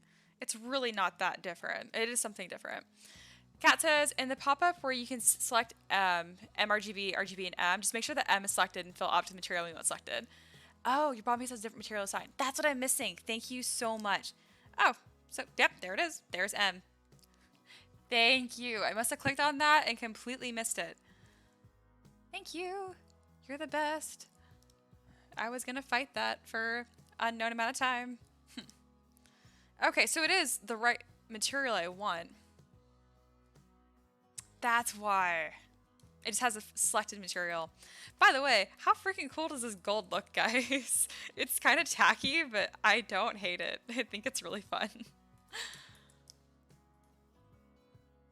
Sweet. So that's why. Bam! I learned something new. More like Kat told me something new. Thank you. Super, super helpful. Also, I had a different UI because I used to live stream with the chat on screen. So I had to have those points up there, otherwise it got hidden. But I don't need that anymore. So I will go ahead and restore that config. I'm also going to save this to the ZBrush files for any of the $10 patrons who want to try out my UI because I totally forgot to update this recently.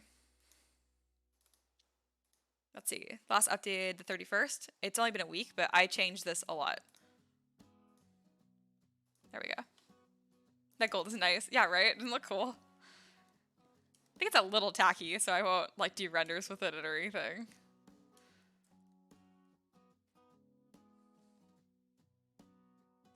Alright, I think I'm done working on this mini for today. I'm probably going to keep working on other things, probably work on the gnome, but as you guys know, I do live streams. I like to do it so it's like I like to do one model per live stream. That way when I do the archive for the $10 patrons, like you guys can see like what live stream was for what. I don't want to do too much bleed over. Zaxa says, I don't have a pun good enough to represent how awesome that looks. Y'all are also excited about it. Now I want to just keep it. I'm just going to put it back on. I might not keep it forever, but it's pretty freaking sick. Let's see how it renders again. Because it's so cool. Kat says, makes me wonder which ZBrush material would look best for flames. Yeah, I mean, that looks pretty amazing. I think it's gold. When I did the Phoenix, I have sculpted flames before. But they were like feather flames. Okay, I did a spiral brush, so they did look a lot different. Never mind, I have done flames before, but they didn't look that good. I just blocked it out.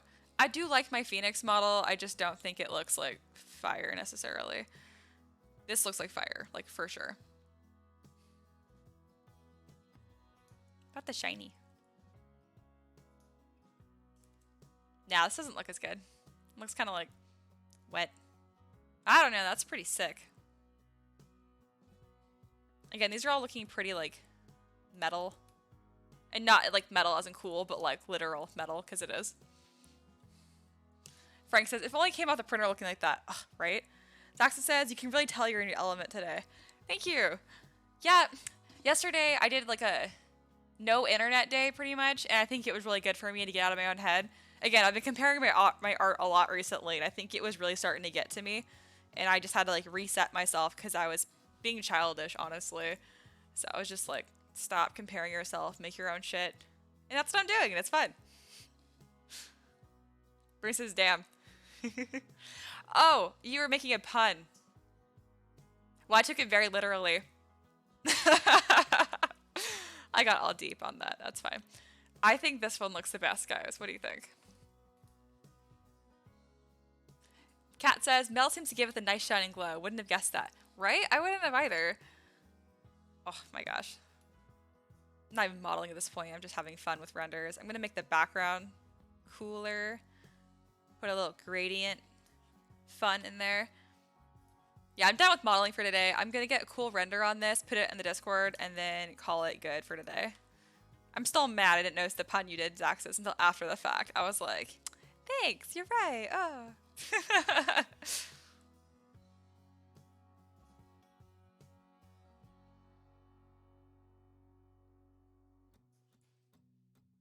And you know what I'm so happy about? That this still looks pretty sick without poly paint too.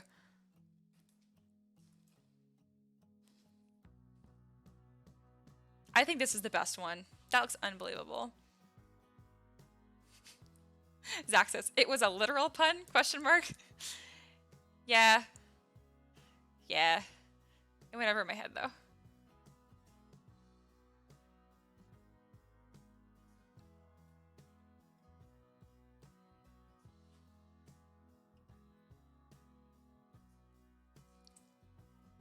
And that poly paint is fantastic. Thank you guys.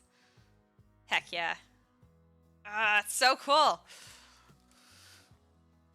I swear, sometimes I am my own biggest fan, which I highly recommend if you, as an artist. Like, if you don't love your own work, it doesn't... Other people... Don't expect other people to. There. That's what I was trying to say. I totally, like, stumbled over my own words. When don't I?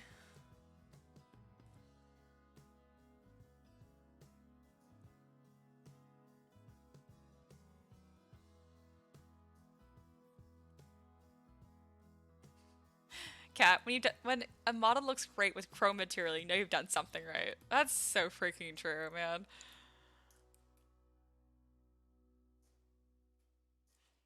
Alright, I'm gonna document and go to half. Yeah, so this is all super tiny. Just because it makes the light interact differently. That's okay. Just for this live stream, I'm gonna do this cool render here. Alright, guys. That's going to be my final render for today. I think it looks so freaking cool.